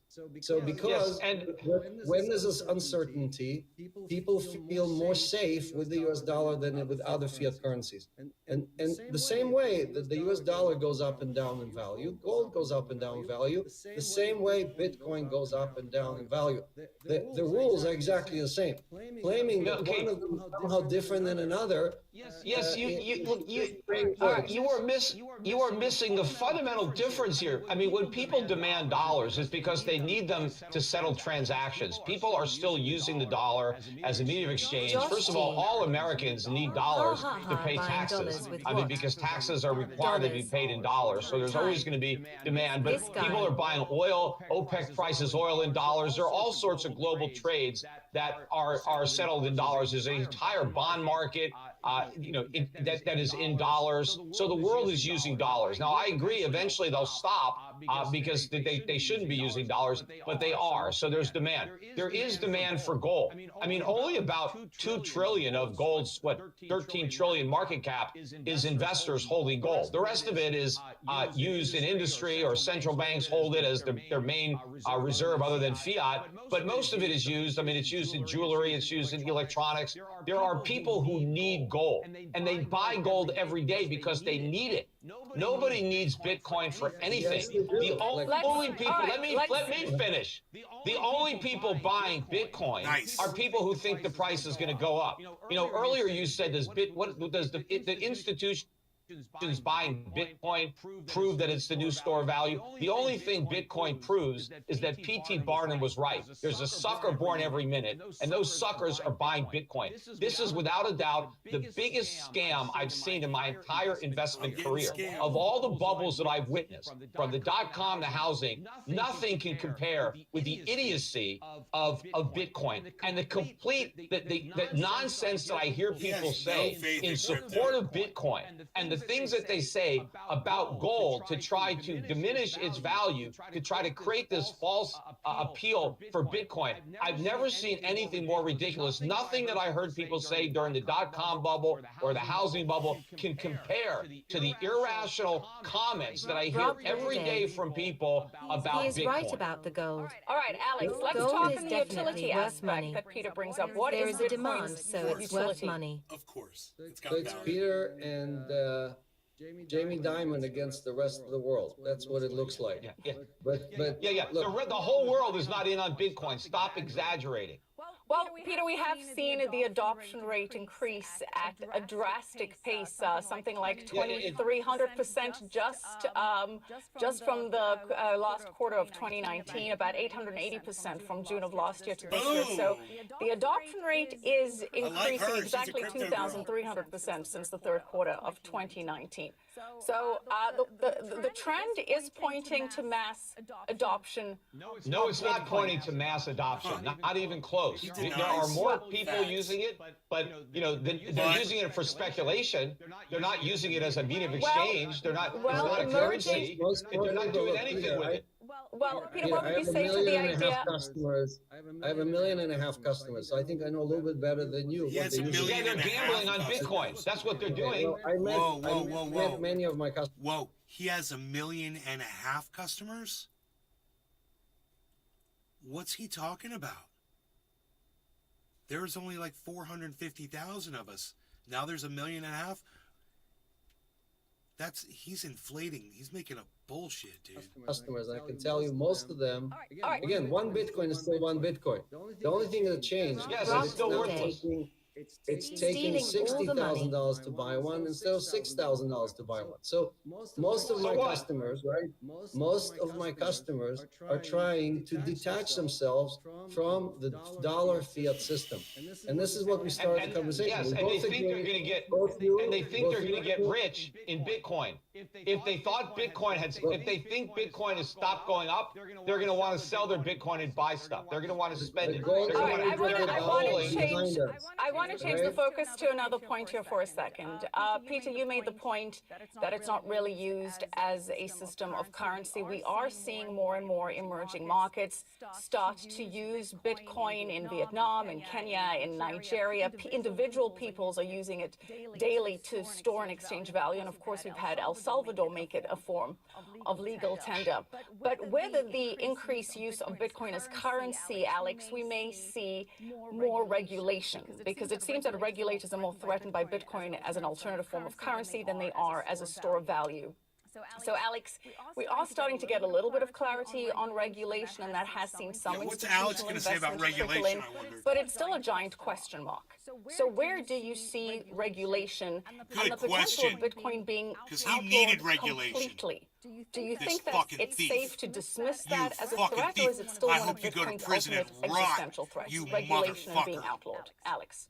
Sure. So for the last 13 years, we've seen the world kind of divide into countries that think Bitcoin is bad and they completely basically banned it, or countries like China that say, we have our own version, we have a digital yuan, and we don't want Bitcoin to compete with the digital yuan. And you have the rest of the world, mostly the Western world, saying Bitcoin is here to stay. It's an asset class that our citizens have, and we're just going to tax it, right? So most of the regulation you see today are the rules about how do you custody digital assets, how do you tax them, how do you transact in them, and so on and so on. How do you avoid having anti-money laundering issue and stuff like that, right? So those are the regulation that we're seeing. So I would say that we operate in over 200 countries, and I can tell you most of the countries in the world are worried about, okay, how are you offering your services to the non-accredited investor, to the retail investor? How are you making sure that we can collect our taxes? And so on. Okay, we haven't had a single jurisdiction come to us and say, we think this is a Ponzi scheme, and because of that, we want you to shut down, or we want you to stop. Not yet, Alex, not yet. Can we safely rule out the threat of Bitcoin crumbling under the thumb of regulation, being potentially outlawed? To Peter's point, we've only got 13 years here as a track so record. If you look at Australia, for example, right? You're from Australia, I think, originally. South Africa, but close South enough. Africa, sorry. I got mixed up with that accent. But in Everyone does. Australia, It's not a problem. the largest bank in Australia is currently offering, right in your checking account, you can hold Bitcoin, Ethereum, Litecoin, and so on, right? You're seeing the same thing now in the United States. You're seeing it being offered by many, many different providers. So I just don't see any further migration towards banning it Just like it would be crazy for somebody to ban gold, right? To say, okay, gold is illegal, give me all your gold. Well, that has happened before. That has happened before. Gold has been confiscated before. But Peter, let me ask you this. What do you think is the biggest existential threat to Bitcoin? Well, Bitcoin itself is its biggest threat. I mean, all bubbles eventually find a pin. And, Bitcoin is ultimately going to implode. I don't think it's going to be outlawed. I mean, I definitely think it's going to be taxed. I mean, the governments want to get in on the action.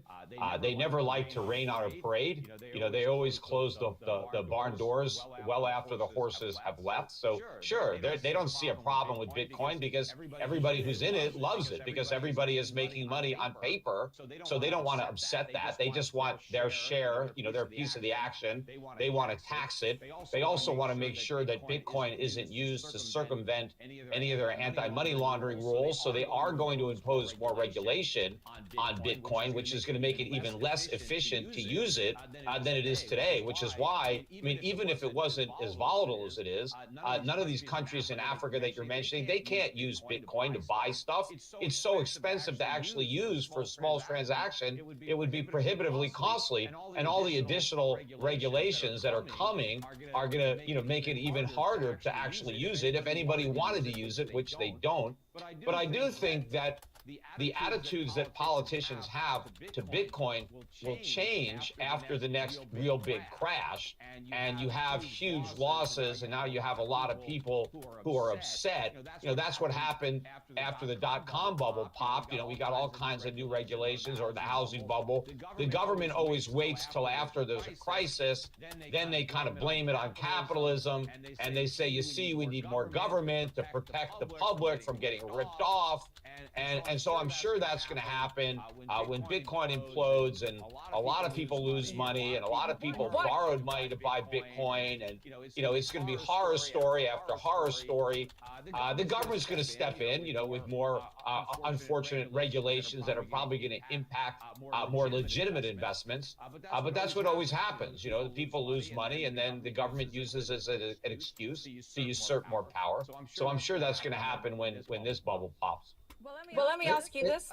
Okay, go ahead, Alex, and then we'll circle back to Peter's point. Go ahead, Alex. First, I agree that we live in the everything bubble. We have a bond bubble, we have a real estate bubble, we have a US dollar bubble. So all those, every one of those is 100 trillions or more bubble.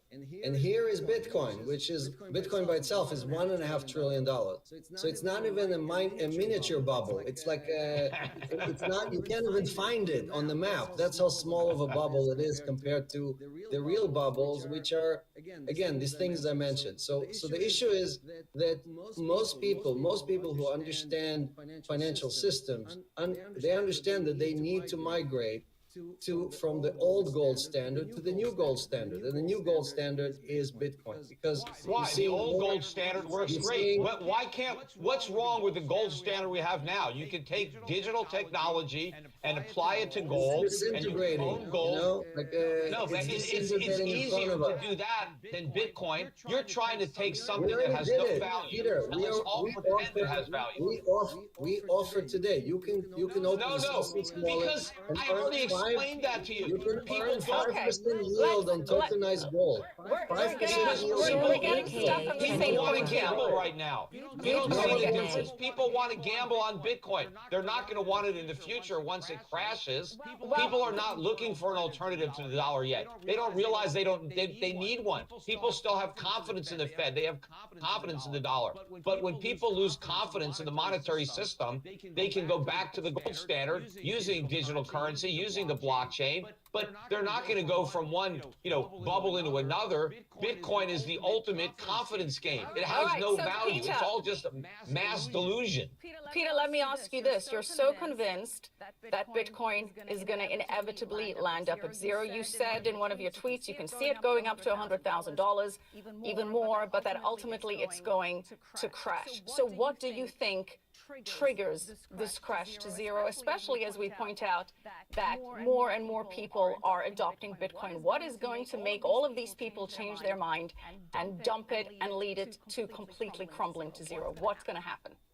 Well, I think all that has to happen is it really loses its momentum. I think maybe some of the institutional players, there's not that many that have come in, but some have come in to the extent that they decide to get out, that, the trade isn't working out for them.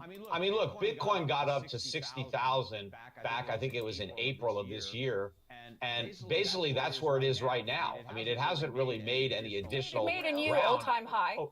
Yeah, but it's sold off. I mean, right now we're about 60,000. We're a little bit below where we were. As do most assets. Yet a new all-time high dropped.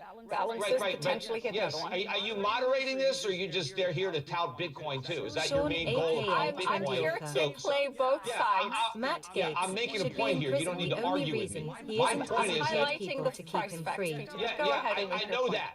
I know that. But let me finish making my point. You're the Go moderator. ahead.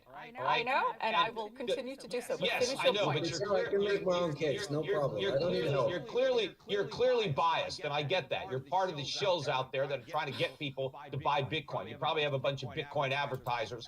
And my point is, we've had an unprecedented amount of money spent advertising Bitcoin. I mean, every time I turn on financial television, all I see, one commercial after another, highly produced, very slick Madison Avenue campaign trying to get people to buy Bitcoin or some other crypto. All of this push, massive amounts of money spent, all kinds of retail people getting sucked in, and the price hasn't gone up. So what that tells me is that there's massive distribution going on. The stronger hands that got in early have been pumping this market up, and they are gradually unloading their digital tokens to the public. They're spending all this money to con people into buying what they want to sell. There it is. And yeah, you have some people that have Johnny come lately that have been attracted by the greed, which always happens at tops of every bubble. Some of the people who were negative early on throw in the towel, they capitulate. They need to get in on it because they've missed so much action. And you get some people that come in, and that's happened. But the momentum is going to drop. Bitcoin is going to crack. Maybe once it gets back down below 20,000, you'll have a lot more selling coming in. I think a lot of people have taken out loans against their Bitcoin, which they hadn't been able to do in the past. So you have a leverage bet now among the hodlers. I think when the margin calls come, there's not going to be a way to meet them. You're going to have forced liquidation. There's not going to be anybody to take the other side of the trade. It's not like you got a bunch of shorts in Bitcoin that are going to cover. It's just going to fall into a vacuum. The whole market is going to implode. The losses are going to be horrific. It doesn't take catalyst. It doesn't.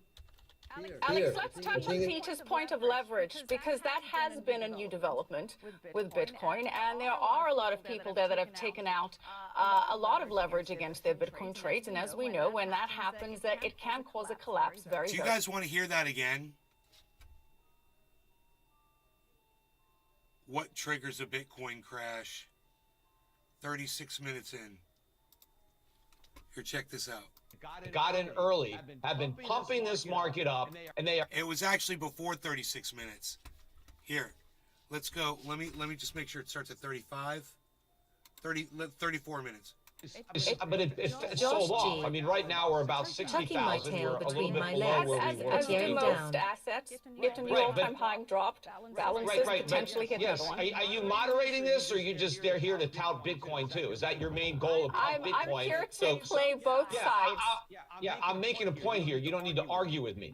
My I'm point is that. highlighting the price facts, Peter. Just go ahead and make I your know point. that. I know that. But let me finish making my point. You're the Go moderator. ahead. I know, and I will continue to do so. But Yes, finish I your know, point. but I can make my own case, no problem. I don't need help. You're clearly biased, and I get that. You're part of the shills out there that are trying to get people to buy Bitcoin. You probably have a bunch of Bitcoin advertisers. And my point is, we've had an unprecedented amount of money spent advertising Bitcoin. I mean, every time I turn on financial television, all I see, one commercial after another, highly produced, very slick Madison Avenue campaign I need a trying bong to get rip. people Whoa. to buy Bitcoin. Everything or just some other disappeared off my crypto. screen. All of this push, massive amounts of money spent, all kinds of retail people getting Sorry, guys. sucked in, and the price hasn't gone up. So what that tells me is that there's massive distribution going on. The stronger hands that got in early have been pumping this market up, and they are gradually unloading their digital tokens to the public. They're spending all this money to con people into buying what they want to sell. And yeah, you have some people that have Johnny come lately that have been attracted by the greed, which always happens at tops of every bubble. Some of the people who were negative early on throw in the towel, they capitulate. They need to get in on it because they've missed so much action. And you get some people that come in, and that's happened. But the momentum is going to drop. No law regarding cannabis, Bitcoin is everybody. going to crack. It Maybe is once top it of gets the back hour. down Cheers. below 20,000, you'll have a lot more selling coming in. I think a lot of people have taken out loans against their Bitcoin, which they hadn't been able to do in the past. So you have a leverage bet now among the hodlers. I think when the margin calls come, there's not going to be a way to meet them. You're going to have forced liquidation. There's not going to be anybody to take the other side of the trade. It's not like you got a bunch of shorts in Bitcoin that are going to cover. It's just going to fall into a vacuum. The whole market is going to implode. The losses are going to be horrific. It doesn't take catalyst. It doesn't. Alex, let's touch on Peter's point of leverage, because that has been a new development with Bitcoin, and there are a lot of people there that have taken out a lot of leverage against their Bitcoin trades. And as we know, when that happens, that it can cause a collapse very, very quickly and very, very suddenly. So what's your answer to that, Alex? Well, we again, I'm not talking hypotheticals, right? I mean, again, we have 1.5 million customers. Like you said, they hold over $25 billion worth of digital currencies, mostly Bitcoin.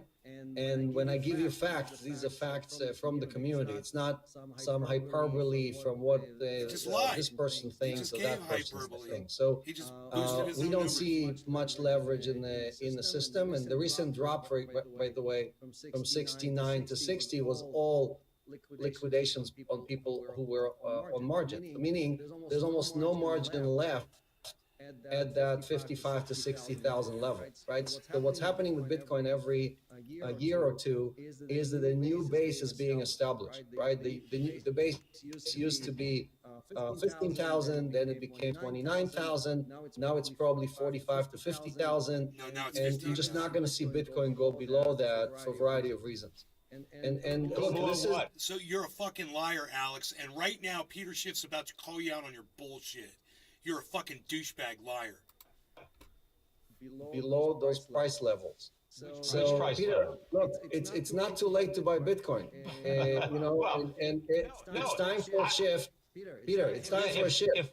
If I want to lose money, it's not too late. I could buy Bitcoin and lose a bunch of money. I understand. I have a hard time believing that all of the margin debt somehow has been liquidated on the move back to 59,000. That now that's the money there are no more people that have debt on their Bitcoin. There's no way that's true. All the changes disclose all the positions. They tell you exactly how many people are long, how many are shorts. Part of how Celsius creates yield is by lending to these institutions, to exchanges and institutions who are putting in the long or short position. So we know exactly what is the leverage is. And by the way, if you want to join our risk department, we need people who are anti-Bitcoin to come and tell us all the things we should do. Are you talking about just your book of business or throughout the entire world? You're telling me that there's no more leverage on Bitcoin, that all the loans have been repaid? We are dealing with 300 counterparties, right? So we watch the entire market. I'm not saying there's no leverage. I'm just telling you that the retail, you're talking about retail people buying on leverage, you can measure that very, very easily, right? That is something that is available. You can go to Open Glass, or you can go to a bunch of Masari. All of these platforms show you exactly the leverage. Let's put it this way: the stock market is an all-time leverage, right? The leverage in the stock market is the highest it's ever been in history. Yeah, look, the stock market's a bubble too. I'm not going to deny that. That's a bubble of hundreds of trillions of dollars. So just because Bitcoin is only bubble. Bitcoin is a bigger bubble in that the stock market has the dollar market or the crypto market. The stock market is overvalued, right? Bitcoin has no value. 100% of its price is bubble. Okay, it's not worth anything. We're going to shift topics now. Alex, we're going to shift topics now. And yes, you can You're certainly make siding the with him point. now. You're saying it's going to shift. So We're going to shift from Schiff to Alex. And for the record, I own both gold and Bitcoin. I'm a white shoes kind of person. But now that I've disclosed my position, I but own Alex, gold too, so I'm but not Alex, anti-gold. I'm just, as we know you are. But Alex, here's a question that many of our viewers have been asking as well, and that is the potential threat of a supercomputer, quantum computing. Many have suggested that a supercomputer could be the biggest threat, that it could someday break Bitcoin, if you will, that as quantum computers become powerful enough, they factor large prime numbers, which is a critical component of Bitcoin's public key cryptography.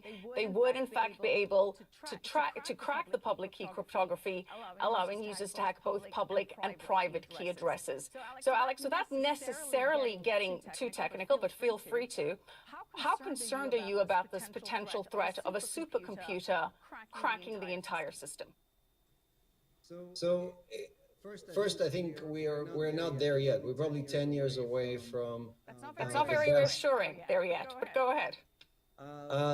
We have to worry about it. It's not something you don't worry about. So today, I think the best supercomputer that has, I think 600, just over 600 qubits is made by IBM, and that computer will take 1 billion years to crack Bitcoin.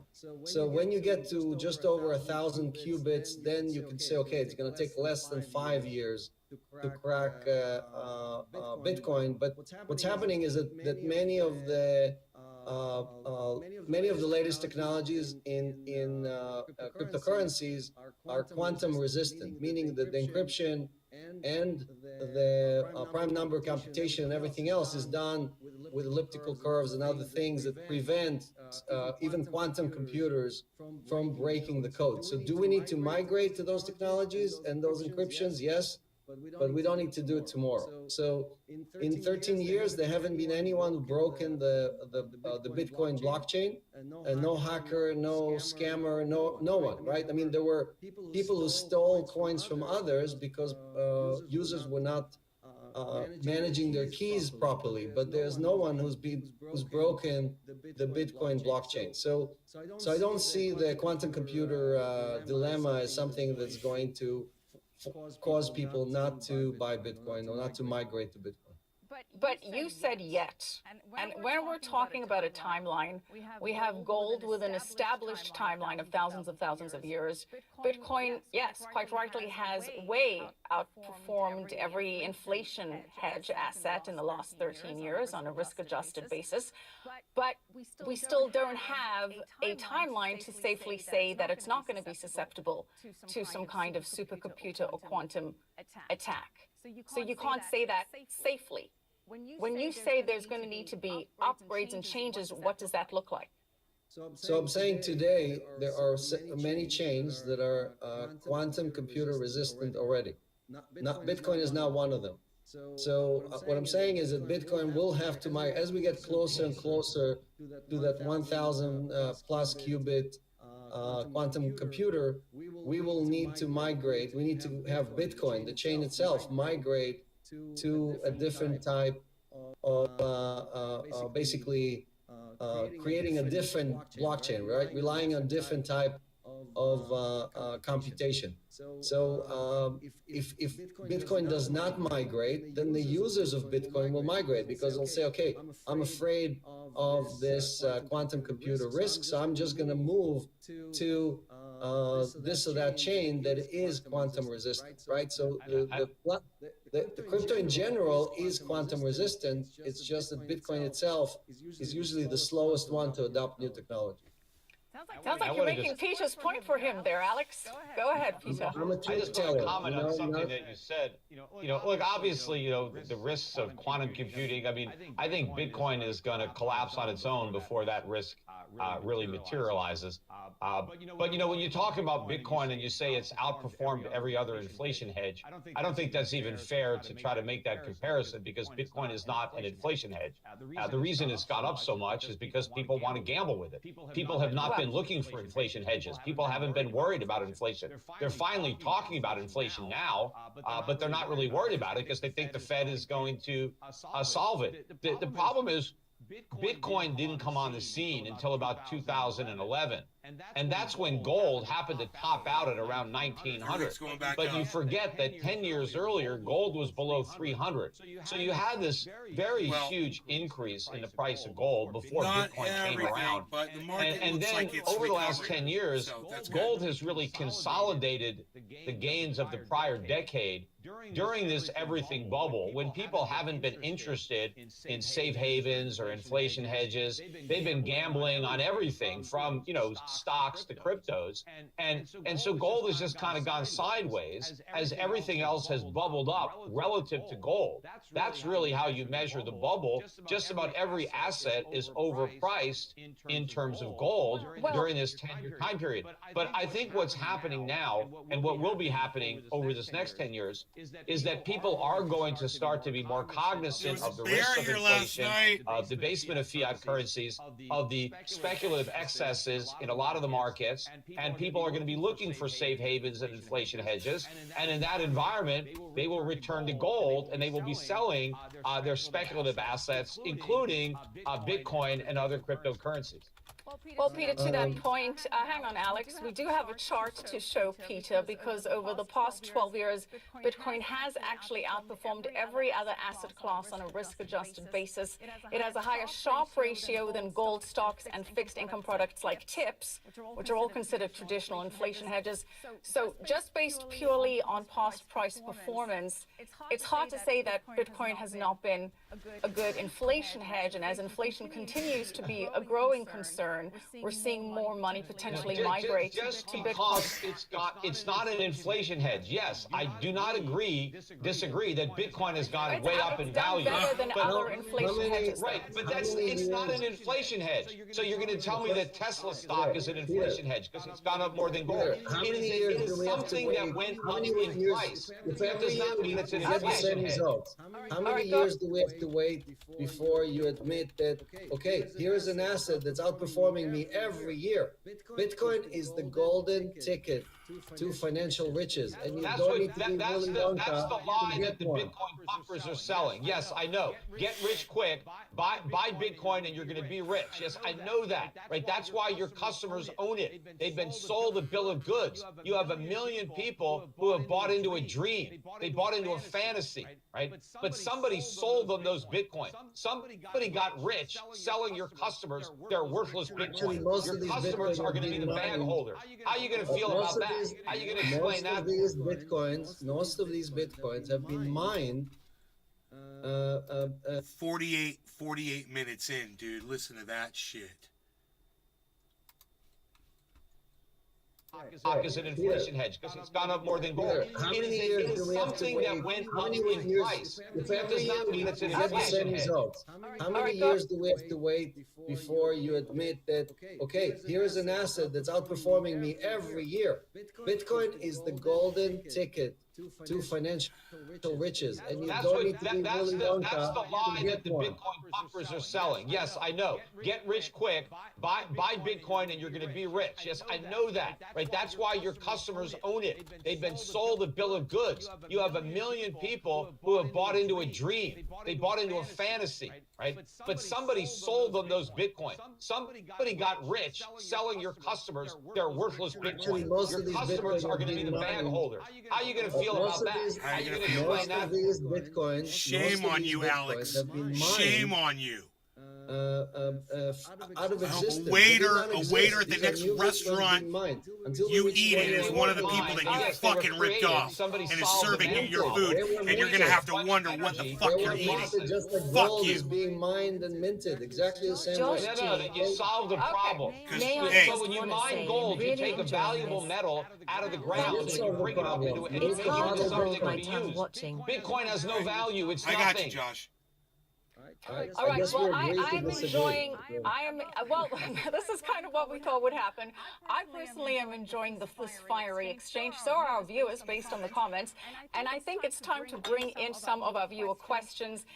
And Alex, I'm going to start with you. How are you going to use Bitcoin in 10 to 15 years? Best case scenario. And what does that mean with regards to transaction costs? So what a person wants to do is hodl or save as many bitcoins as they can. You should not be using your bitcoins. You should be borrowing fiat or dollars against your bitcoin and spending those dollars. That's what the rich people do. They borrow against their real estate, they borrow against their stocks and bonds, and they allow them to continue to So he appreciate. can rip us and in all turn, off. Basically, Give me they all your life defer their savings. I'm taxes on going to all their rip you. And capital gains. he So said this. you can He, do that. Alex Mashinsky said this while he was ripping us off. Understand that.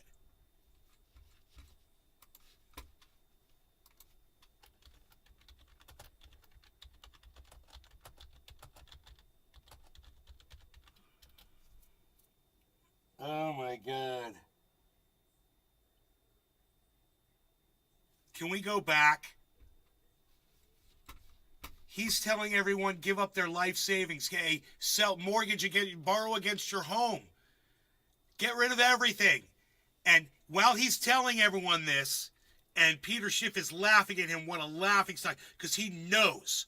He knows. And look at this swine, this human piece of freaking garbage. Andresi. Hey, nay. Tell people at the moment that he knows he's robbing us that we should give him everything that we've got. Kind of what we thought would happen. I personally am enjoying the fiery exchange. So are our viewers, based on the comments.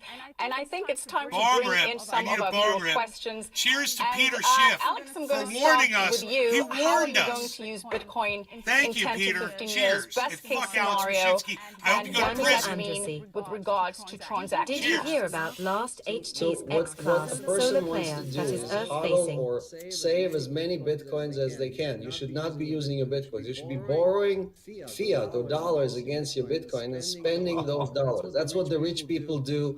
They borrow against their real estate, they borrow against their stocks and bonds, and they allow them to continue to appreciate. And in turn, basically, they defer their taxes on all their capital gains. So here is, you can do that even with $100, right? You can basically Dave C. join the Fishing. club of Cheers. how the rich people make and save and store their value, but you should use digital assets instead of stocks or bonds, because those are Stephen already Running. trading at all-time highs, Cheers. and you don't want to buy these things at their highs. All right, another question. That is the Go worst ahead. financial advice you could give. You're I telling don't people to give take financial highly. advice. That's You what just I gave do. it. You told people to borrow I money said- against their Bitcoin. You I told them to said go what- on leverage and take out loans and borrow money. I mean, you know who's explained going to to lose people even what more I money do. though? The lenders. Anyone dumb enough to lend on Bitcoin, because once Bitcoin implodes, the lenders are going to take a huge hit. That's what happened in the mortgage market. With the subprime market. And I always said this when I was warning about it and encouraging people to short the subprime market. I knew that the lenders were going to be left holding the bag when the people who borrowed money to buy houses couldn't repay their loans. Well, the people who borrow money against their Bitcoin, ultimately, they're not going to have the money back, because I think Bitcoin is going to collapse so fast that the lenders are not going to be able to liquidate the Bitcoin fast enough to recover the loans. And so there's going to be a huge loss among the lending communities because they loaned against a phony asset. There was just an article in Forbes that listed the 10 richest people in the world and how none of them paid any taxes. And when they dug through their taxes, they realized all of them borrowed against their stock. All of them. Jeff Bezos and Warren Billionaires. Buffett and Billionaires. Steve Jobs. And What's your point? But at least look, at least stocks are real assets. Many of them pay dividends that you can use to make your margin payment. Bitcoin But pays look, dividends, Peter. Bitcoin pays right. dividends. Price Celsius. How does Bitcoin pay dividends? How does Bitcoin pay 6.2% dividends? because we earn yield.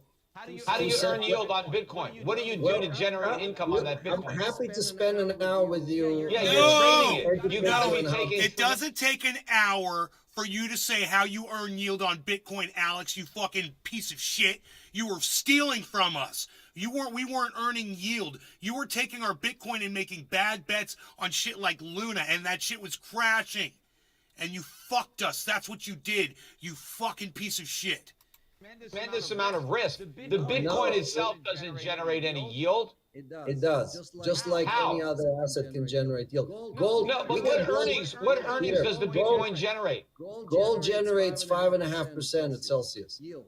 No, Tokenized what are you gold doing to generates generate that? 5.5%. You must be taking tremendous risk to generate those returns. Turbo Jerko. Of course you are. Nay. You're not. Of course you You must can't be. say Gaetz is a sex trafficker. Yeah, I can. And I'll say it right now on my show. Thanks for bringing it up. Matt Gaetz is a human trafficker. He traffics in human beings. Absolutely. He's been caught. I'm not giving. You might want to go research that before you tell me what I can and can't say on my fucking show. Financial advice. I'm just explaining that this is Interest rates are practically zero. How can you get 5% interest on gold? It's an amazing opportunity for people to unbank themselves. Hey, motherfucker, don't put words in my mouth, okay, you bitch? I didn't say sex trafficker. Go read the fucking title again, dumbass. Right, take advantage of this. You know who also had an amazing opportunity? Bernie Madoff. Bernie Madoff had an amazing opportunity too. Alex, Yeah. we want to bring in another question for you. Even your own son chose Bitcoin, and Yeah, he's 19. He's 19. Yeah. A pimp that pimps out underage girls, just like Andrew Tate does. What the fuck's wrong with you, dude? You support human trafficking? Wow, that's so weird. Yes, okay. Yeah, and There's a theory great out endorsement. there. Yeah, what does he know? Peter, there's a theory out there that between you and your son, you've got this whole thing worked out, that he plays Bitcoin, you play gold, and it's actually quite ingenious. Dude, Matt Gaetz just nominated Donald Trump for Speaker of the House. You want that lying fucking cunt to be Speaker of the House? Donald Trump? Really? Wow, man. Crazy. Genius. And a lot of people applaud you for that. Your son is making you look like a gold invests money.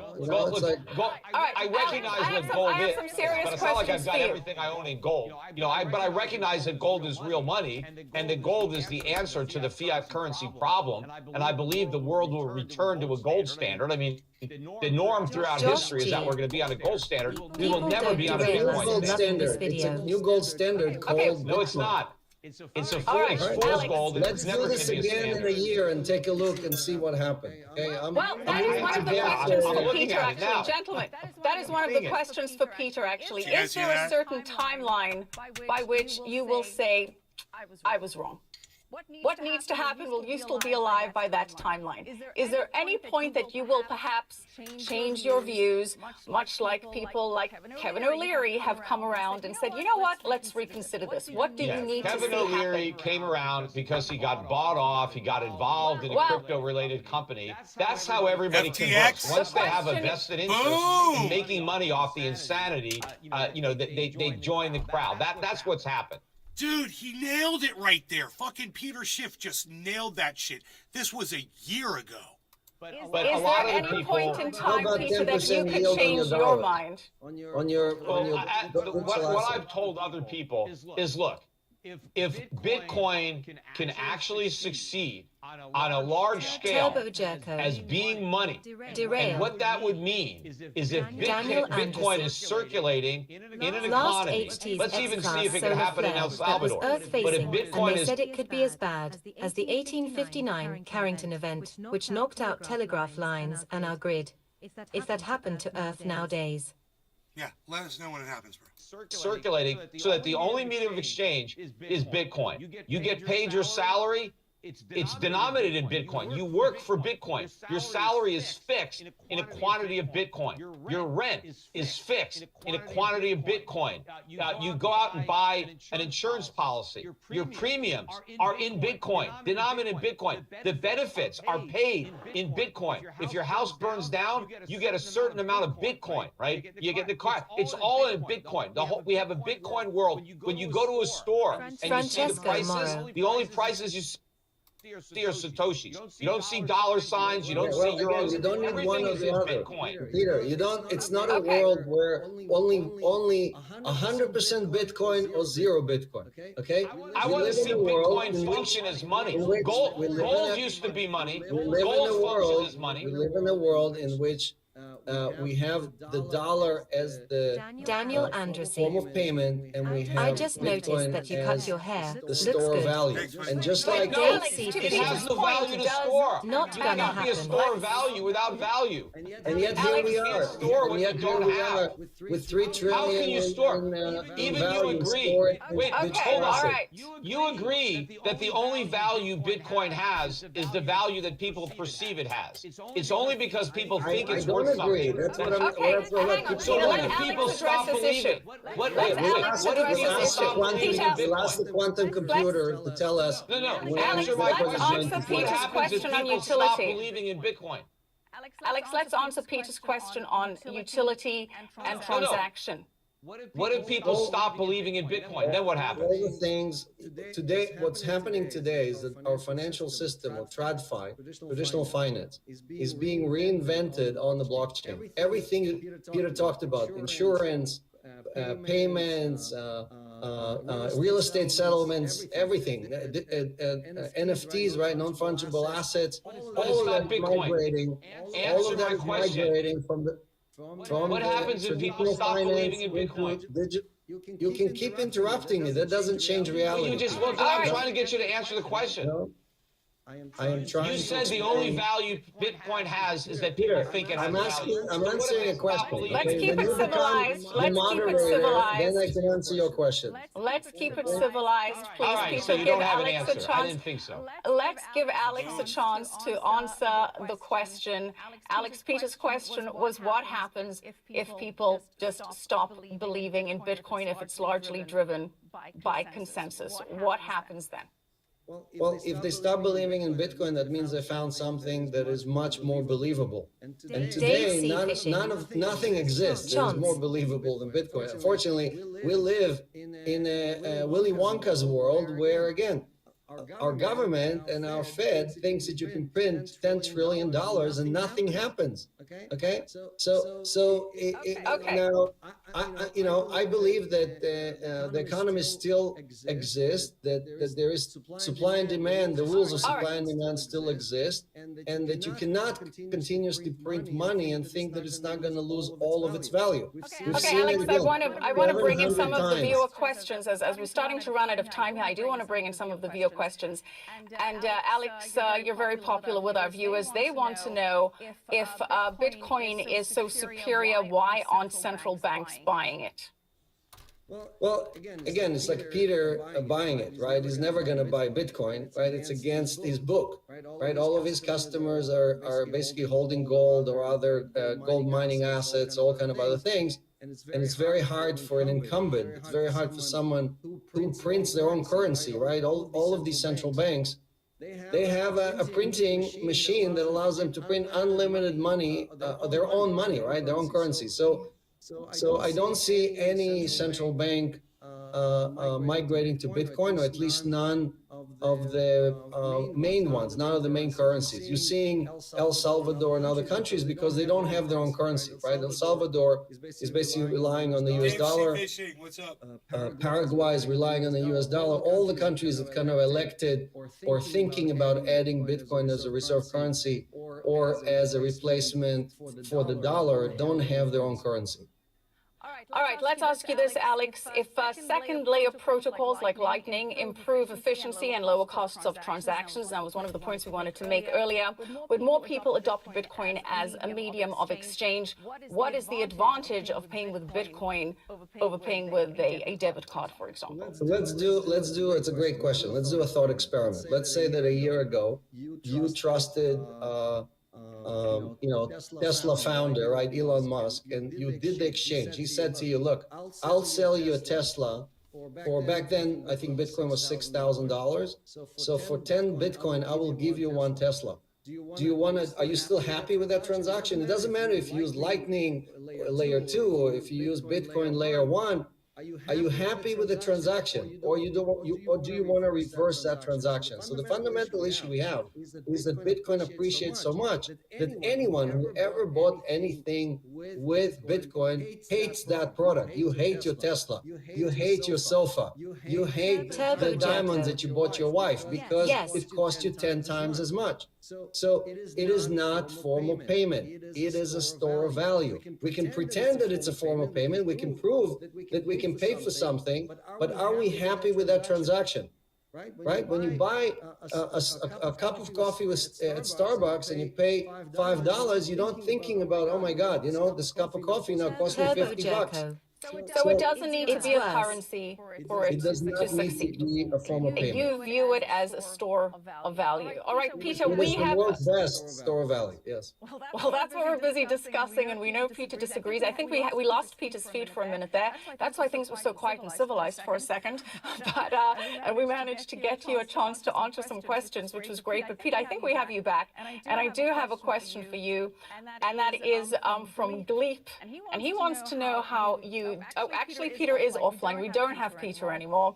So, Alex, more questions for you as we start to wrap this up and potentially try to get Peter back on so we give him a chance for his sort of final statements there. I think his resetting his modem, dial-up modem. Turbo Jerko. It Well, he's in relies on Puerto faith, Rico. just like Okay, let's us ask dollar. you this, Alex. How do investors reconcile the huge price swings and the safety argument?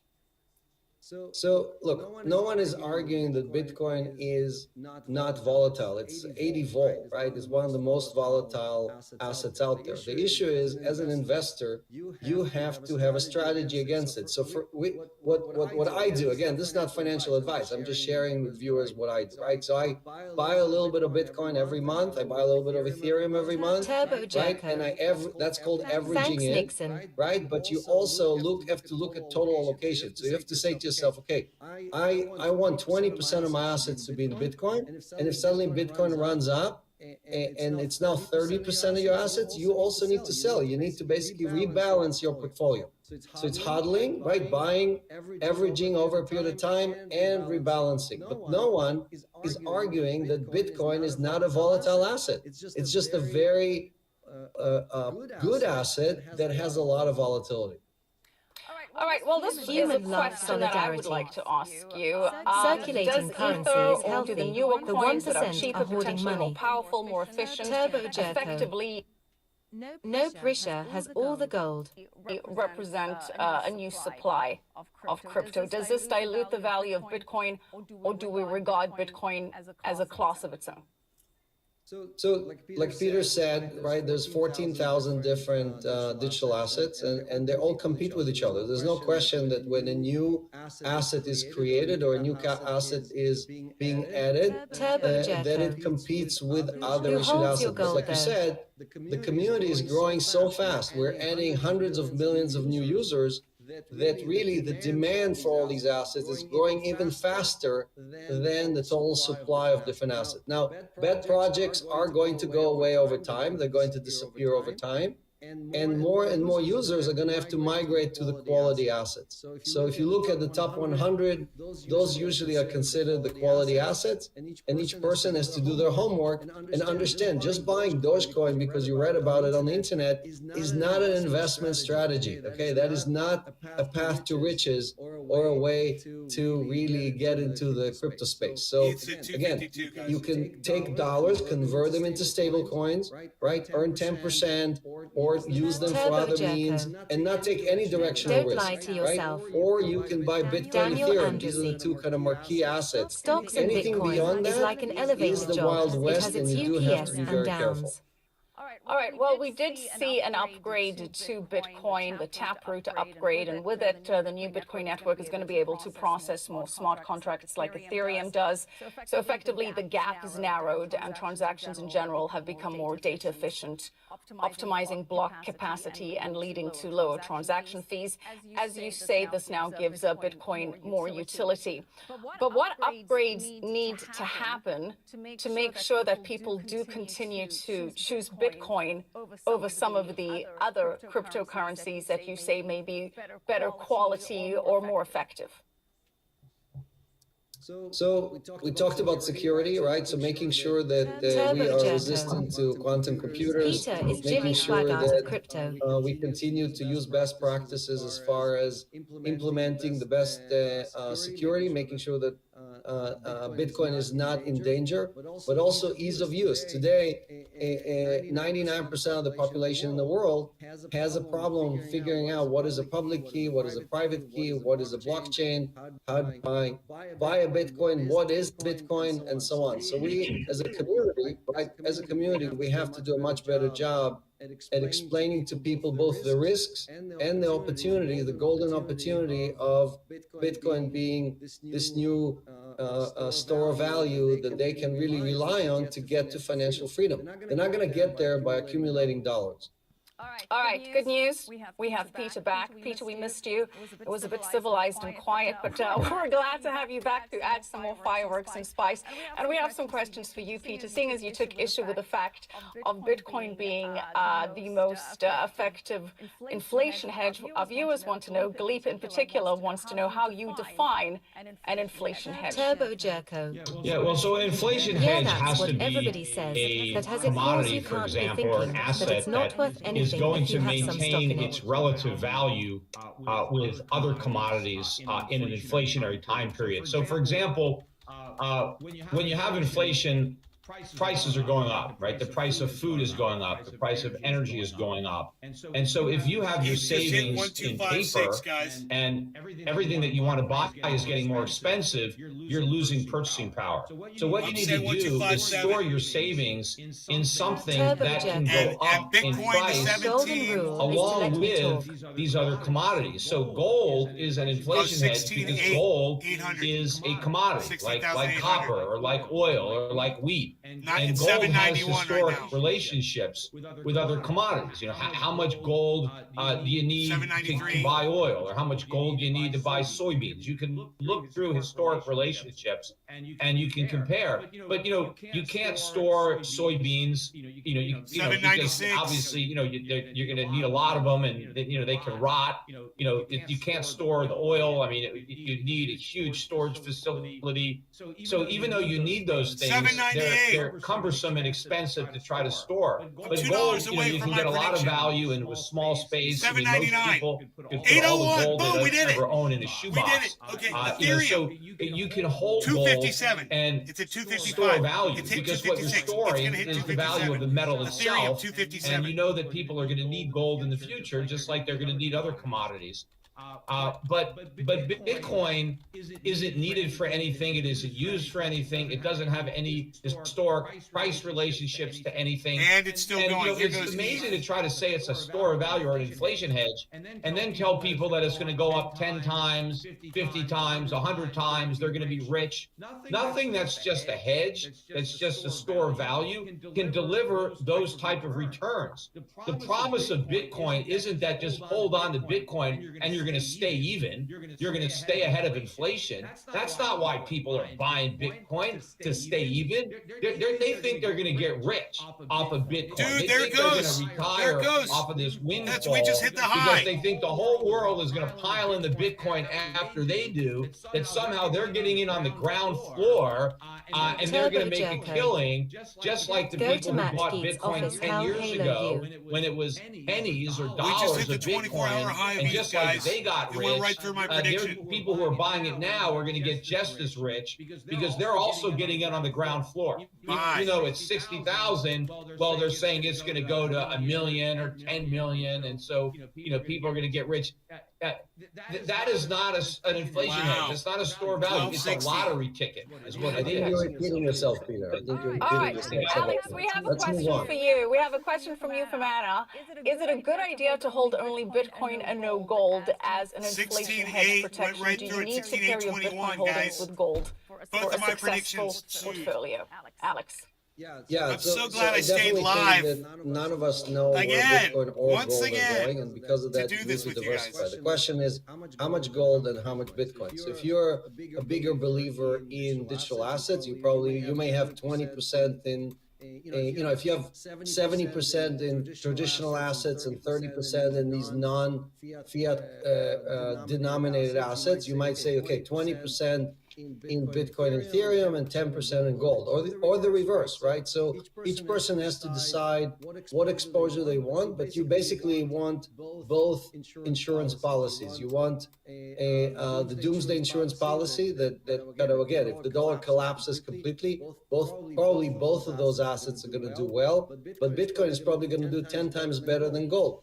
So that is really, but no one knows the answer to that. So yeah, why should Bitcoin do 10 times better than gold? I mean, you're just saying that. But Dude, look at this! Look at this fucking! Look at goddamn Ethereum, man! And Ian wants to know, Do you guys why see the wouldn't you spike hold some on Bitcoin Ethereum? as a speculative tool? Keep gold as an inflation hedge, but if you even think that it's going to rise, why not hold some Bitcoin and enjoy the ride along with it, Peter? Well, I don't know that it's going to be an enjoyable ride. It may be a very bumpy ride, and it may be going in the direction that people don't expect. Look, I would rather speculate in other areas where I see a lot more upside potential relative to the downside risk. And by the way, also on inflation hedges, I think common stocks can be very good inflation hedges. Real estate can be very good inflation hedges because inflation transfers money from creditors to debtors. And so there are a lot of companies that have a debt on their balance sheet. Inflation wipes out their debt. They own real assets. You want to own real things during an inflationary time period. Real plant At some point, equipment, food real is more valuable resources. than gold. I don't consider Bitcoin to be anything real. It's just an intangible speculative token, again, that has value because people want to ascribe value to it. But that can change very quickly. I mean, what if Bitcoin drops sharply over the next 6 to 12 months? What if the price goes back down to 20,000 or 10,000? How many people will still value it? How many institutions will still want it? I'll still value it. I'm a hodler. Well, we seem to have lost Peter there. A sharp reversal in the price. I agree with Peter that it's been an unreal ride, 21 million %. So it is an unreal ride. And well, Alex, we've lost Peter there, which kind of brings me to one of our next questions, which is from one of our viewers. What happens in the case of a zombie apocalypse, if you will, a real doom and gloom scenario, a cyber attack, a nuclear attack, power grids go out? How would Bitcoin fare in this type of catastrophe when gold is traditionally thought of as the way to survive such a doom and gloom scenario? Alex. So gold, like banks, like the US dollar, is still a centralized system. It still relies on somebody being the basically the intermediary, the toll collector, who's actually intermediating all these transactions. The beauty of Bitcoin is that it's completely decentralized. There is no CEO of Bitcoin. There is no God of Bitcoin, and basically you can transact with anyone on the planet in a direct way, from his wallet to your wallet. Well, I guess the question, Alex, is what happens when the power grids go out? We've got no internet. This is like the real catastrophe scenario. Well, you wait until all these things come back and start running again, But when they start running again, there's a high chance that your bank is not going to run, and your vault that holds all your gold is not going to open.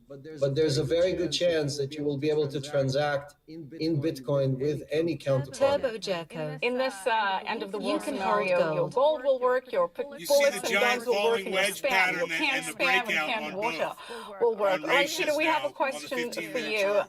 What is your, from Genie in a Bottle, what is your opinion generally on decentralized peer-to-peer systems? If you don't like Bitcoin, do you like the idea of transacting in general without a third party? How are you on DeFi, I guess, is the question from Genie in a Bottle, Peter. Well, I don't see the problem with third parties. In fact, there's third parties all over in Bitcoin. I mean, most people, when they transact in Bitcoin, there are third parties involved. They have these wallets, they have exchanges, they have custodians. So most of the Bitcoin transactions are not just between two people. One guy has Bitcoin and one guy wants it. There are intermediaries that get involved in the process. And, the world has been dealing with intermediaries and third parties and counterparties, for thousands of years. Look at the market. Look at what's going on the charts. So I don't see Ethereum. That there's a problem there. But again, I do think, as we mentioned earlier in the whole process, that I think that blockchain and the digital era makes the gold standard so much more efficient than it was in the past. And it worked very well in the past when all we had was paper currency to denote ownership of gold. When you had your gold that was stored at a blacksmith and then later at a bank, and the evidence of ownership was paper, was a note that would circulate as a medium of exchange and act as a substitute for the money that backed it up. And today, with the digital age, you have all sorts of trusted custodians that could hold custody of gold, and the ownership of that gold could be expressed digitally through a cryptocurrency using a blockchain, and people can transact in that legitimate gold-backed cryptocurrency. They can save in it. They can price their products in it. They can denominate contracts in it. It would work beautifully, just like it worked in the past, except you wouldn't need silver or copper, because in the past, when you wanted to buy something with gold, if you wanted to buy something inexpensive, you couldn't get a quantity of gold small enough. But with blockchain, you can take a gram of gold and split it up into tiny fractions, so that it's possible to buy, a pack of chewing gum and pay for it with gold. 263 is the high, the daily high. Buy a cup of coffee. Yet no one is doing that. In 100 years, no one has done On that. Ethereum. No, you can do it right now. I predicted 800 on Bitcoin, which is an Packs 18%. gold, Packs G. And Yeah, but see, the technology is there. The world is not doing it yet. Peter. All right, Alex. I think Alex's bigger point is that you don't can want go. to use it now because they don't need it, because the dollar works fine, the euro works fine, the yen works fine. But when inflation really picks up and people lose confidence in those fiat currencies and they want to move away, then that's what they'll do. Great. They We will have it look ready. for. Okay. But they're not going to go to Bitcoin. Bitcoin is only Alex, desired now as a get-rich-quick scheme. It is not an alternative to fiat currencies. It is just a way that people think they're going to get rich. Instead of the 1% getting rich, the 99% are getting rich. Now, the 99% are going to go broke. All right. They're not going to get rich this way. They're going to go broke this way. That's a lie. Go talk to my 1.5 million customers. Let's see if you want. Hopefully some of them are watching this. I All should right. talk some sense into them, because you got them all brainwashed. All right. Hopefully some of them are They're listening. like But sheep. Alex, You're leading to the slaughter. That's why they call me the machine, Alex the Machine Mashinsky, I guess Peter's bigger point is if we do need to go on the gold standard, perhaps a gold standard on the blockchain is the ultimate solution if fiat currency is completely debased. And it doesn't sound like you're necessarily opposed to that concept, Alex. You're just saying that you haven't seen proof that it's what the people want so far. Final question for both of you. What do you see the impact of central bank digital currencies being on impact? Alex, how do you see a CBDC, a digital dollar, if it comes to that, if the Fed does go that way, how do you see that impacting Bitcoin, Alex? Well, again, we don't need to extrapolate or imagine things. It's already happening in China. Over 200 million people in China already use digital yuan. Turbo By the Jacko. Winter Olympics, by next Thinks year, he can pick China out her promised accent. over a billion people. But you can't compare, Alex, you can't compare the yuan to the dollar. The question is, if you have FedCoin and every single transaction between people is now known, the government can see every time you spend a cent, what does that mean for Bitcoin? Does it mean that people will want more Bitcoin because they want to preserve privacy?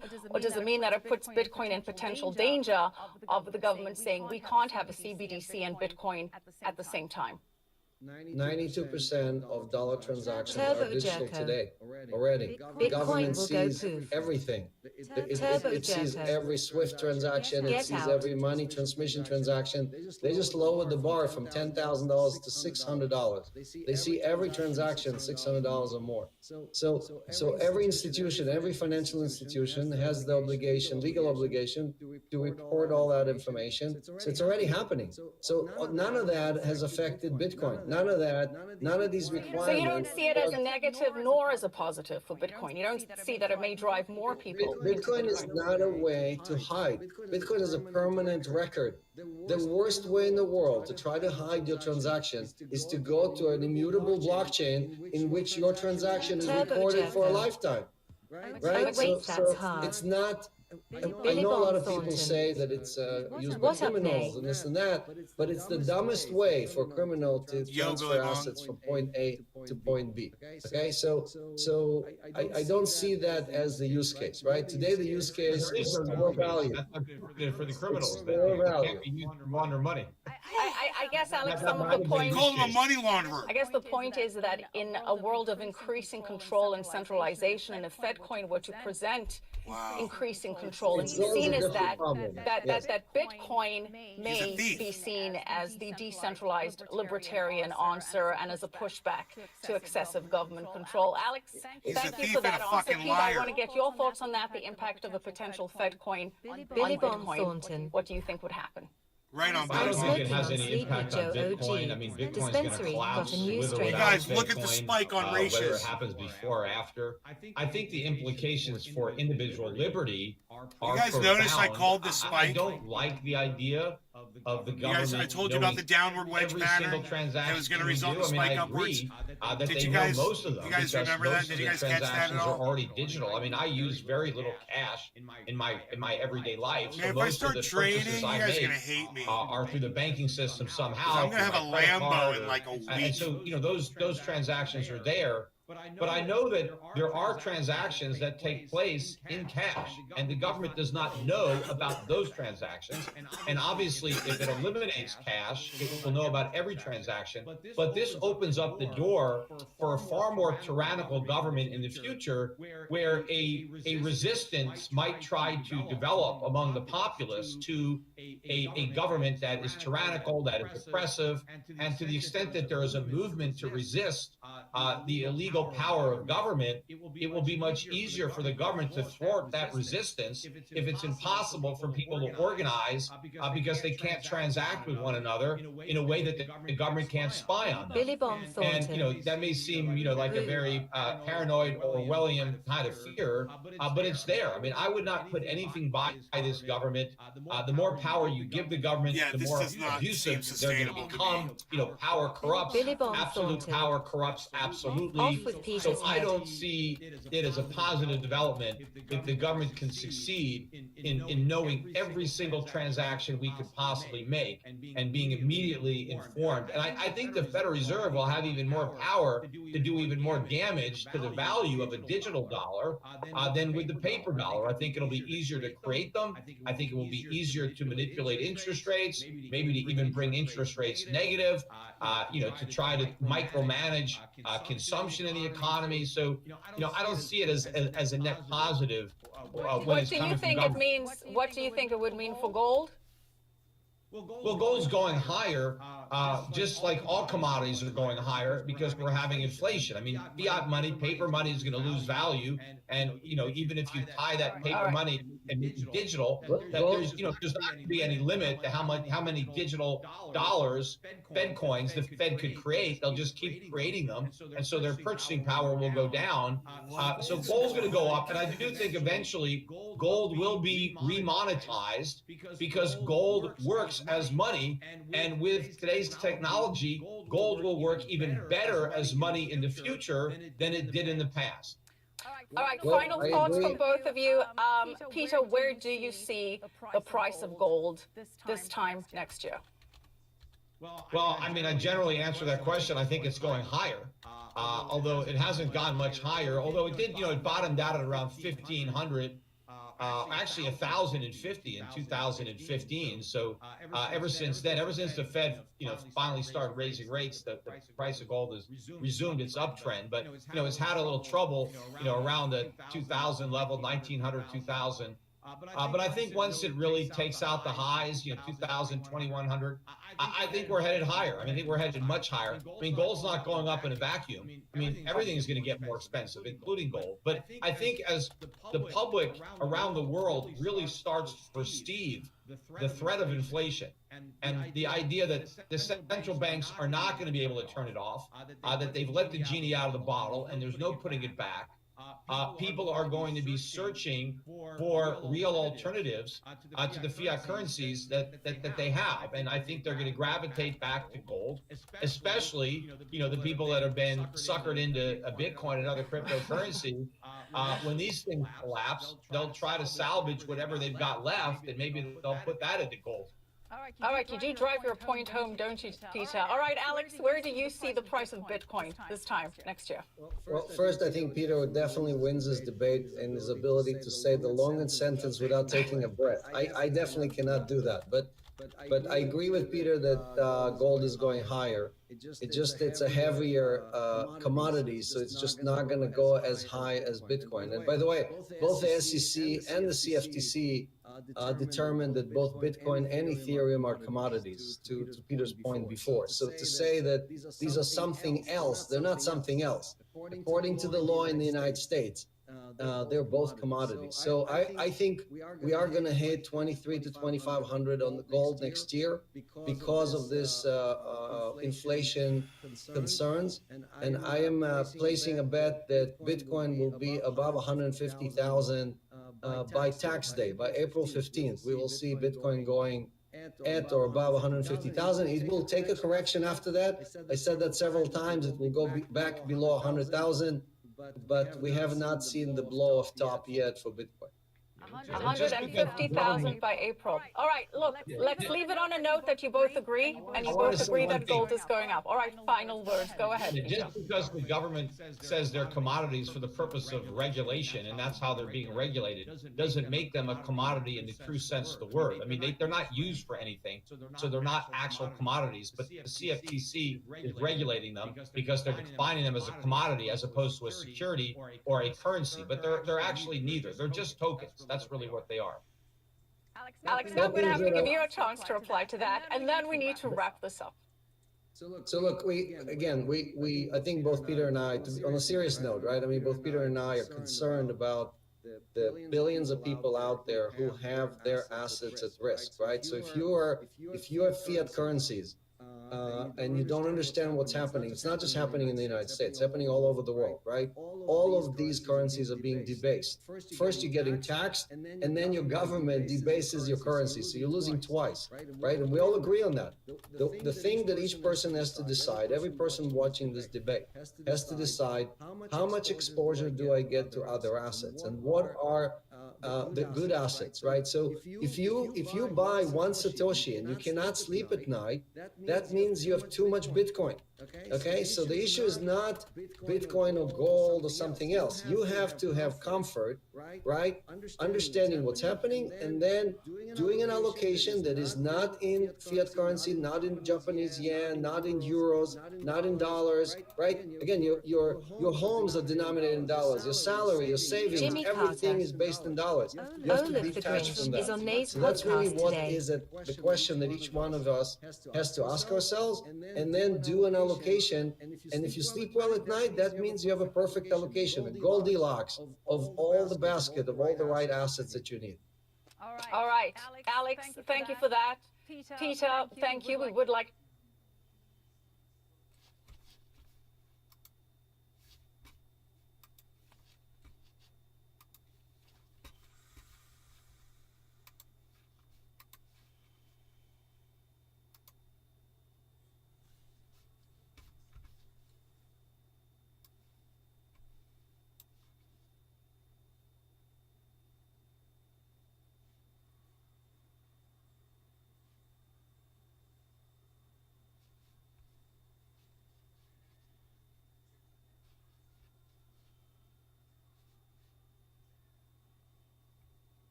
Dude, I was covering Bitcoin when it was at $60,994.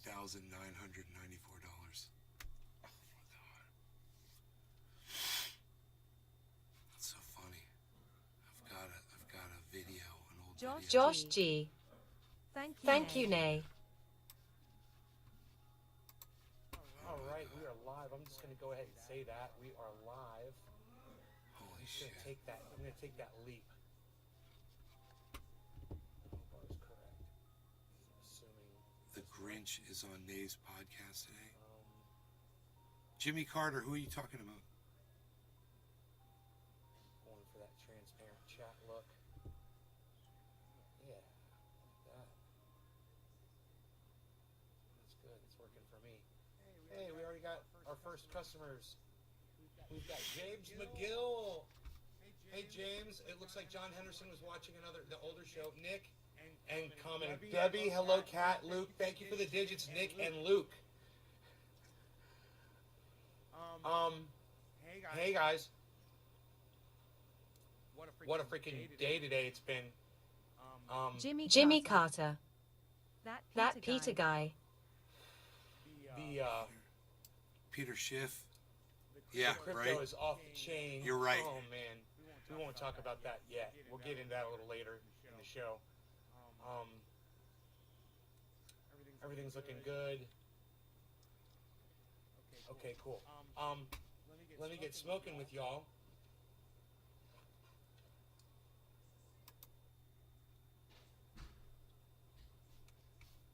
Let's see how shit was looking. Ethereum was at 1908.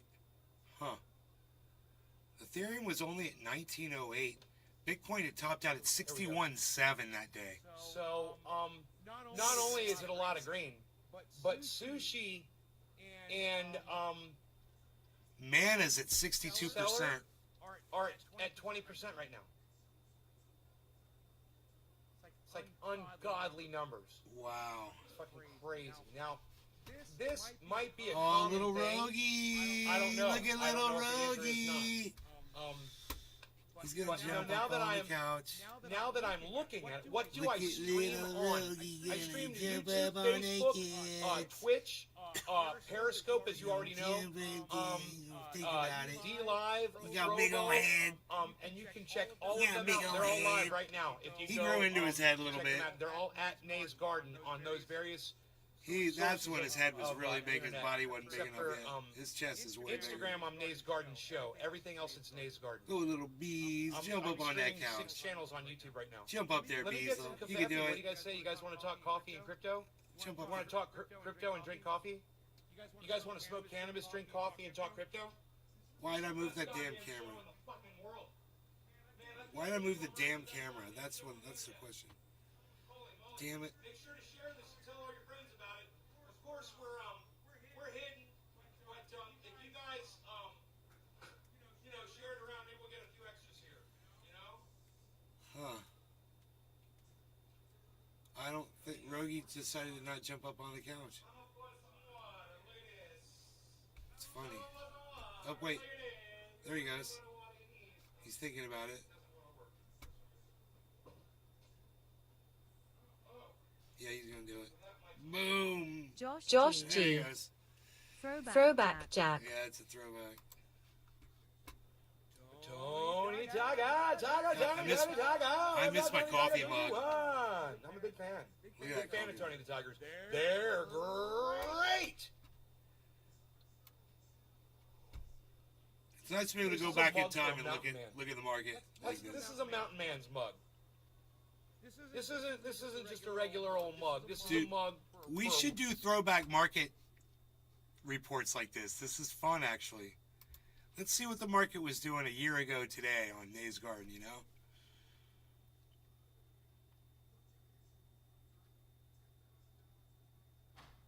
Josh G. That was a badass mug. Yes, it was. That's the one that friend made for YA Right. Yeah, neighbor down the street.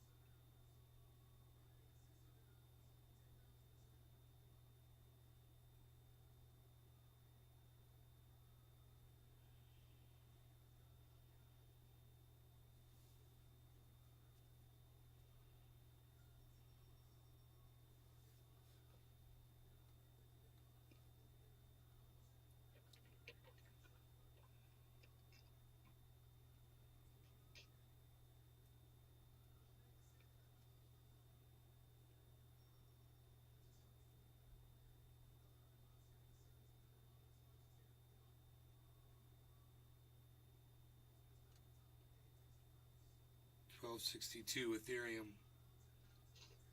1269 is now the 24-hour high of Ethereum. I bring it to you live on this show.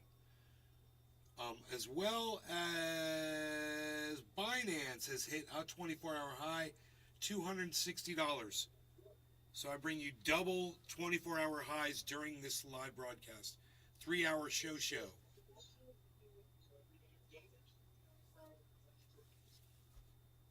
Hey.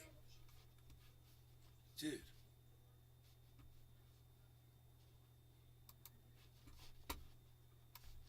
Jiminy. Yeah. How dare you not speak to me? How long have you been in here? Like 30 seconds. Okay, cool. What's up, son?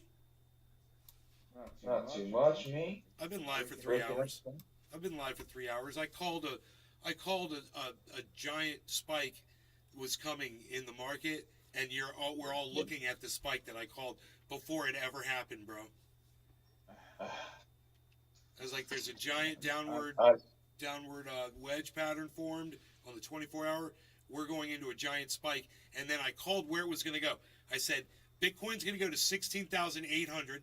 I said Ethereum's going to go to 1257. Pretty goddamn good, huh? Right past him. Dude. Nastradamus. Nastradamus, yeah. Goddamn right. What, son? Josh G. I'll smoke a bong rip to that. Has it been that long? Damn time flies when you're having fun. What's that now? I saw you watching the thing with the guy from Celsius from a year ago. Isn't that crazy, bro? He totally warned everybody that this guy was a scammer. And nobody listened to him. The guy was a scammer. That's the guy that's going to go to prison, bro. Good. Yeah, that motherfucker, they're charging him now in New York, and there's going to be more charges. I want to file charges against him. You know, I want to see that there's criminal charges filed against him for robbing me of my money. He stole money. I want to just call the police and just, you know, fill out a report and just be like, I want to fill out a police report. This guy stole money from me, crypto money. And just, you know, I mean, you should be able to file fucking charges against that bitch. All right, so you ready? Yeah. Cheers, Jiminy. Cheers, Josh G in the chat. Cheers. Jimmy Carter. Cheers, everybody that's over there on the Rumble. That was Notlin that I'd seen. Cheers.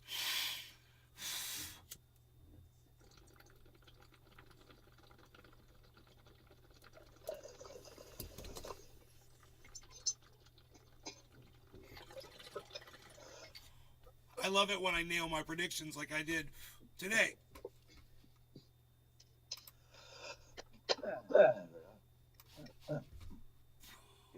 Pretty good at those.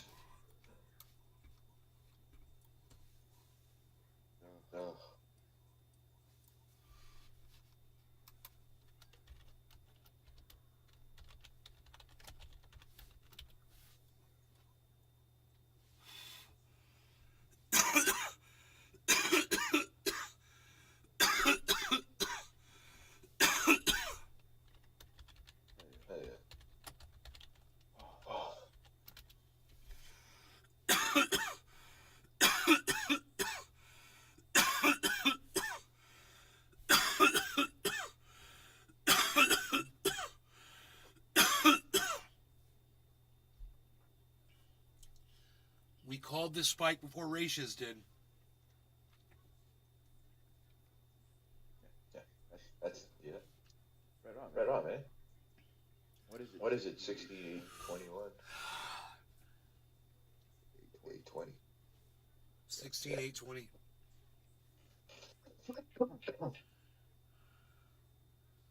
And it's finally spiking downwards. So we'll see what happens here if it's a reconsolidation. And if it keeps going up, this could be a giant move upwards for crypto, which it desperately needed to get close to 17,000 and get Ethereum near 1,300.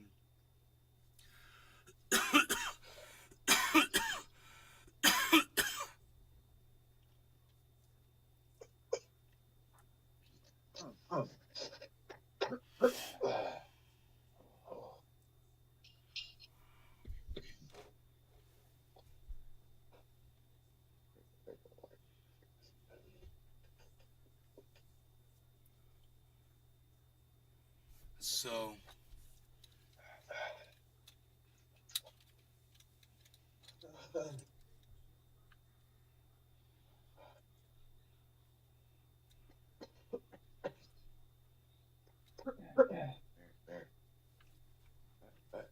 Francesco Morrow.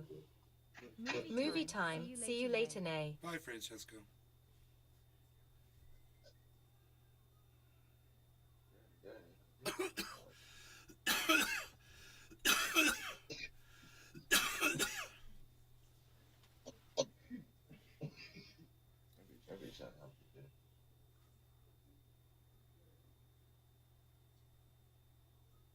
And I can't wait till they're done fixing the balconies. I've been here 2 years. I haven't been able to go off the balcony. Why not? Because construction? Because the first year they had to, you weren't allowed on your balcony. It's fine. There's nothing wrong with it. It's just, construction. And the second year they got scaffolding around my building, so they're walking around, looking in my windows and shit sometimes. And because of supplies and labor shortages, it's taken they were supposed to take 6 months, and it's taken something like, what, but now 10 months, almost 12 months. Yeah, it'll be a year in March. Fucking thing. But they're not taking anything off the rent. So many Bitcoin transactions. It's all totaled up here. Wow.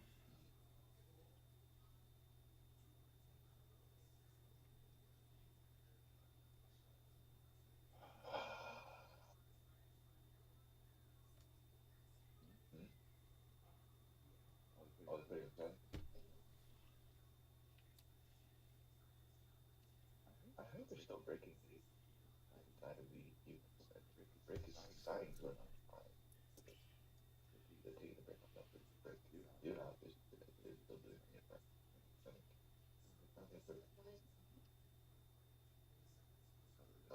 I didn't mind. Ratius is still saying buy. Dude, Ratius is still saying buy. Daniel Andresi. Massive spike. So what's on the agenda for today, Nay? I'm just gonna go outside, Daniel, and check out my little waterfall that I got. I might alter it if I have to. Just check the how the creek is flowing, and if everything's flowing okay, I might not have to do anything. I just go down there and watch it and stare at it. Maybe I'll make you a little video. It's pretty goddamn relaxing and awesome. I might move the bench over near it. I've got a bench out there in the grass, and I might move that over closer to the waterfall. I don't know. I might make the waterfall louder. I think I'm going to make the I'll be at the waterfall waterfall. louder. What's that, bro? Sorry, man. I didn't mean to interrupt you. I said I'd be by the waterfall if I was here. I'm Daniel looking outside right Andresi. now. No everywhere. That sounds cool. I wouldn't mind seeing that. Billy Ballantyne. Morning. Billy, good morning. I'm looking at my last Bitcoin purchase. So I bought some Bitcoin, right? I bought a quarter of a Bitcoin, almost. And when I did that, I had I believe it was $109 worth of Bitcoin sitting in the account. And then the purchase itself cost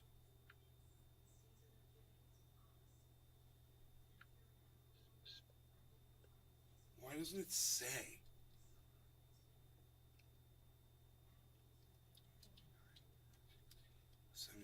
Okay, I have to do the math. I can find out exactly. Wait, what if I click web receipt? It might say how much the. Yes, $40.23 was the fee. Okay, so I take. Yeah. I take. Billy Ballantyne. That guy's name is actually Dick Rader. Sweet. 09 plus Daniel 100 plus Andresi. 4023. I kind of pulled some of my Bitcoin out for a couple days until this X-Class solar flare expires in case the electronics get messed up in the next week. $149.23. I have to subtract that from what I have. So I'm just going to say minus, and we'll just go back.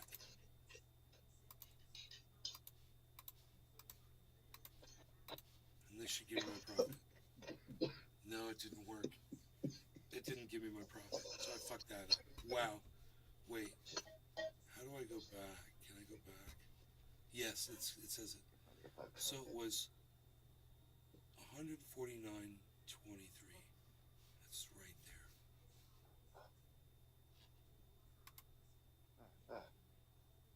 there. Daniel Andrassy. I took about 45,000 out of my Bitcoin, but I could always put it back in after the solar flare expires here in 5 days to a week. I can open up another calculator. Leave that number up. Yes, I leave that number up and open up another calculator. And then I could just take this number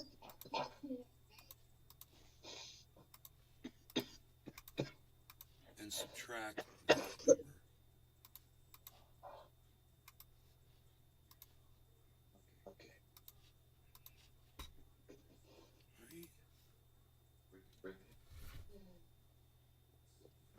Okay, so I'm $64.70 in profit on my purchase. It's not that big of a deal. I'm not that excited about it, but that was my big fucking investment to make. Daniel Andrassy. $64. I just wish I had put a $1,000 into Bitcoin back in 2013.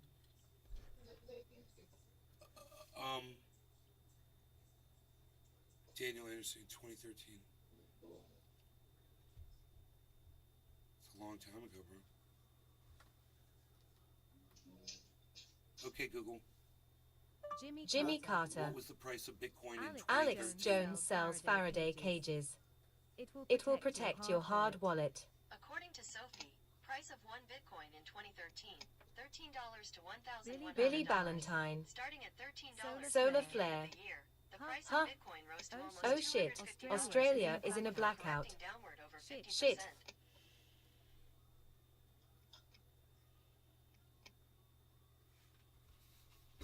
Yeah, to protect your hard wallet, yeah, from getting scanned and stuff. So I've only made $64. It's kind of pathetic.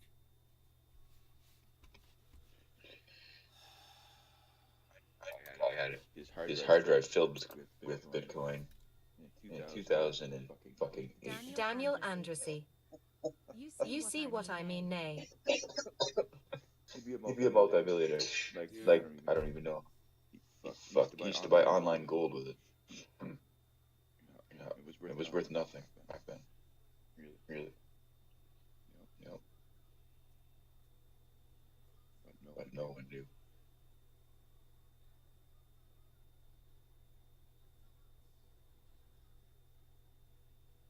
Right, you think about it. He spent hundreds of Bitcoins. Like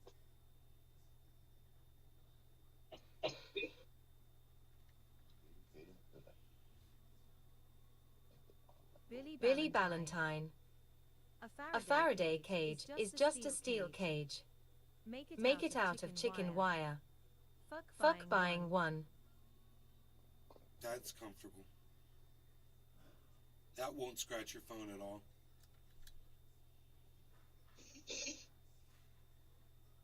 And you put your wallet in the pocket with your phone.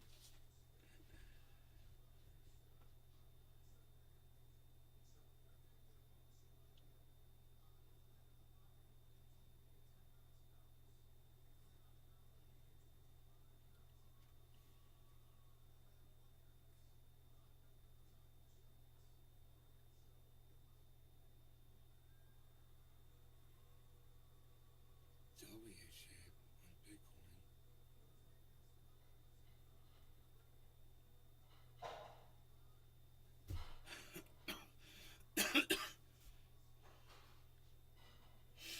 Jimmy Carter. The problem is you're just looking for Chicken wire. Might as well use a gingerbread house.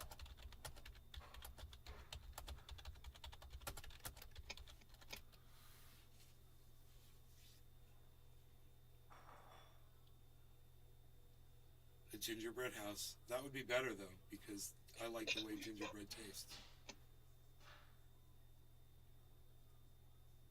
Fuck the protection. I'm hungry.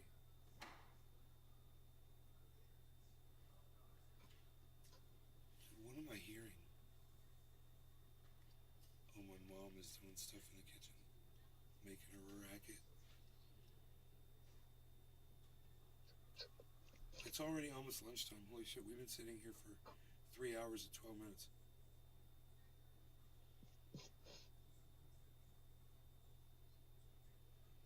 People are thinking the market's going to drop. People are saying in ratios that everything's Billy about to drop. Valentine. Fine pay $50 for fancier chicken wire from Jeff Bezos. It would be Seems more intelligent. common for this kind of a peak to drop suddenly.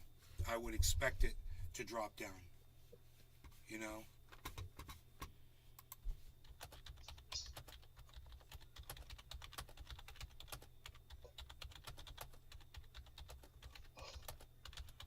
Jimmy Carter. Ehaha.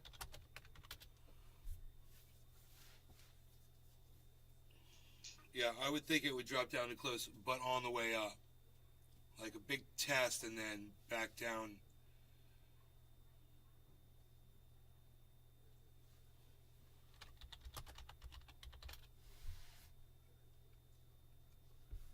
Bug.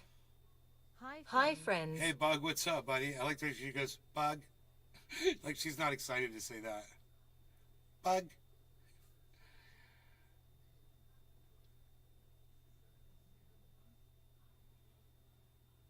So, if my prediction's correct now I'm predicting it to go back down.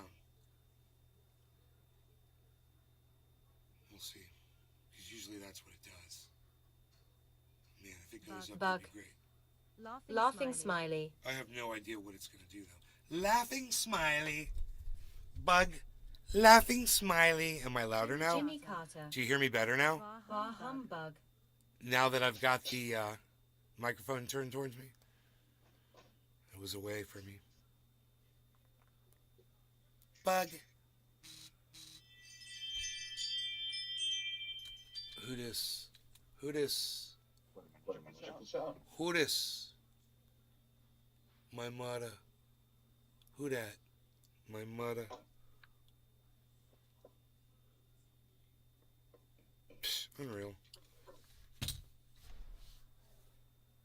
Dude, I've been live for like ever.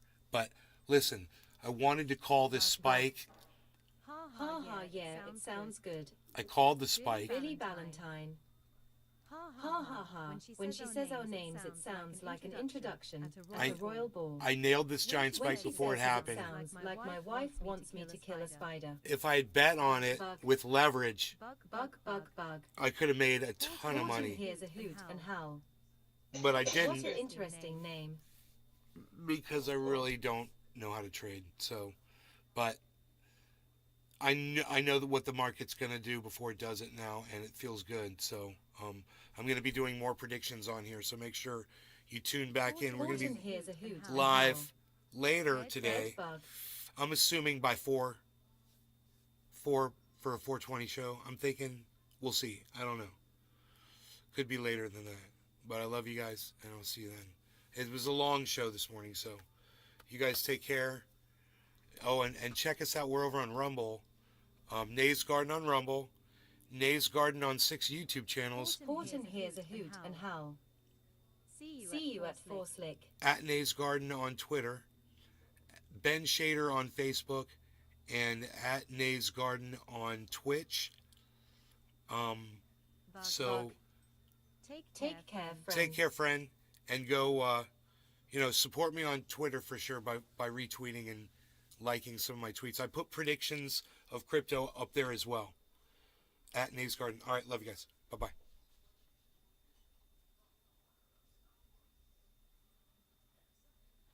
Hashtag keep it open. So if I got a lot of those, I would feel guilty about shutting down a show. Remember that. Hashtag keep it open at the end of the streams, guys, if you want me to try to keep it open for you. Hashtag keep it open. New Peaky ask. Hash keep it open. Yes, Noopy, exactly. Josh G. Hash keep it open. Yes, hashtag keep it open, Josh G. Horton hears a hoot and howl. Hash shut it down. Horton, who says a hoot and howl says shut it down.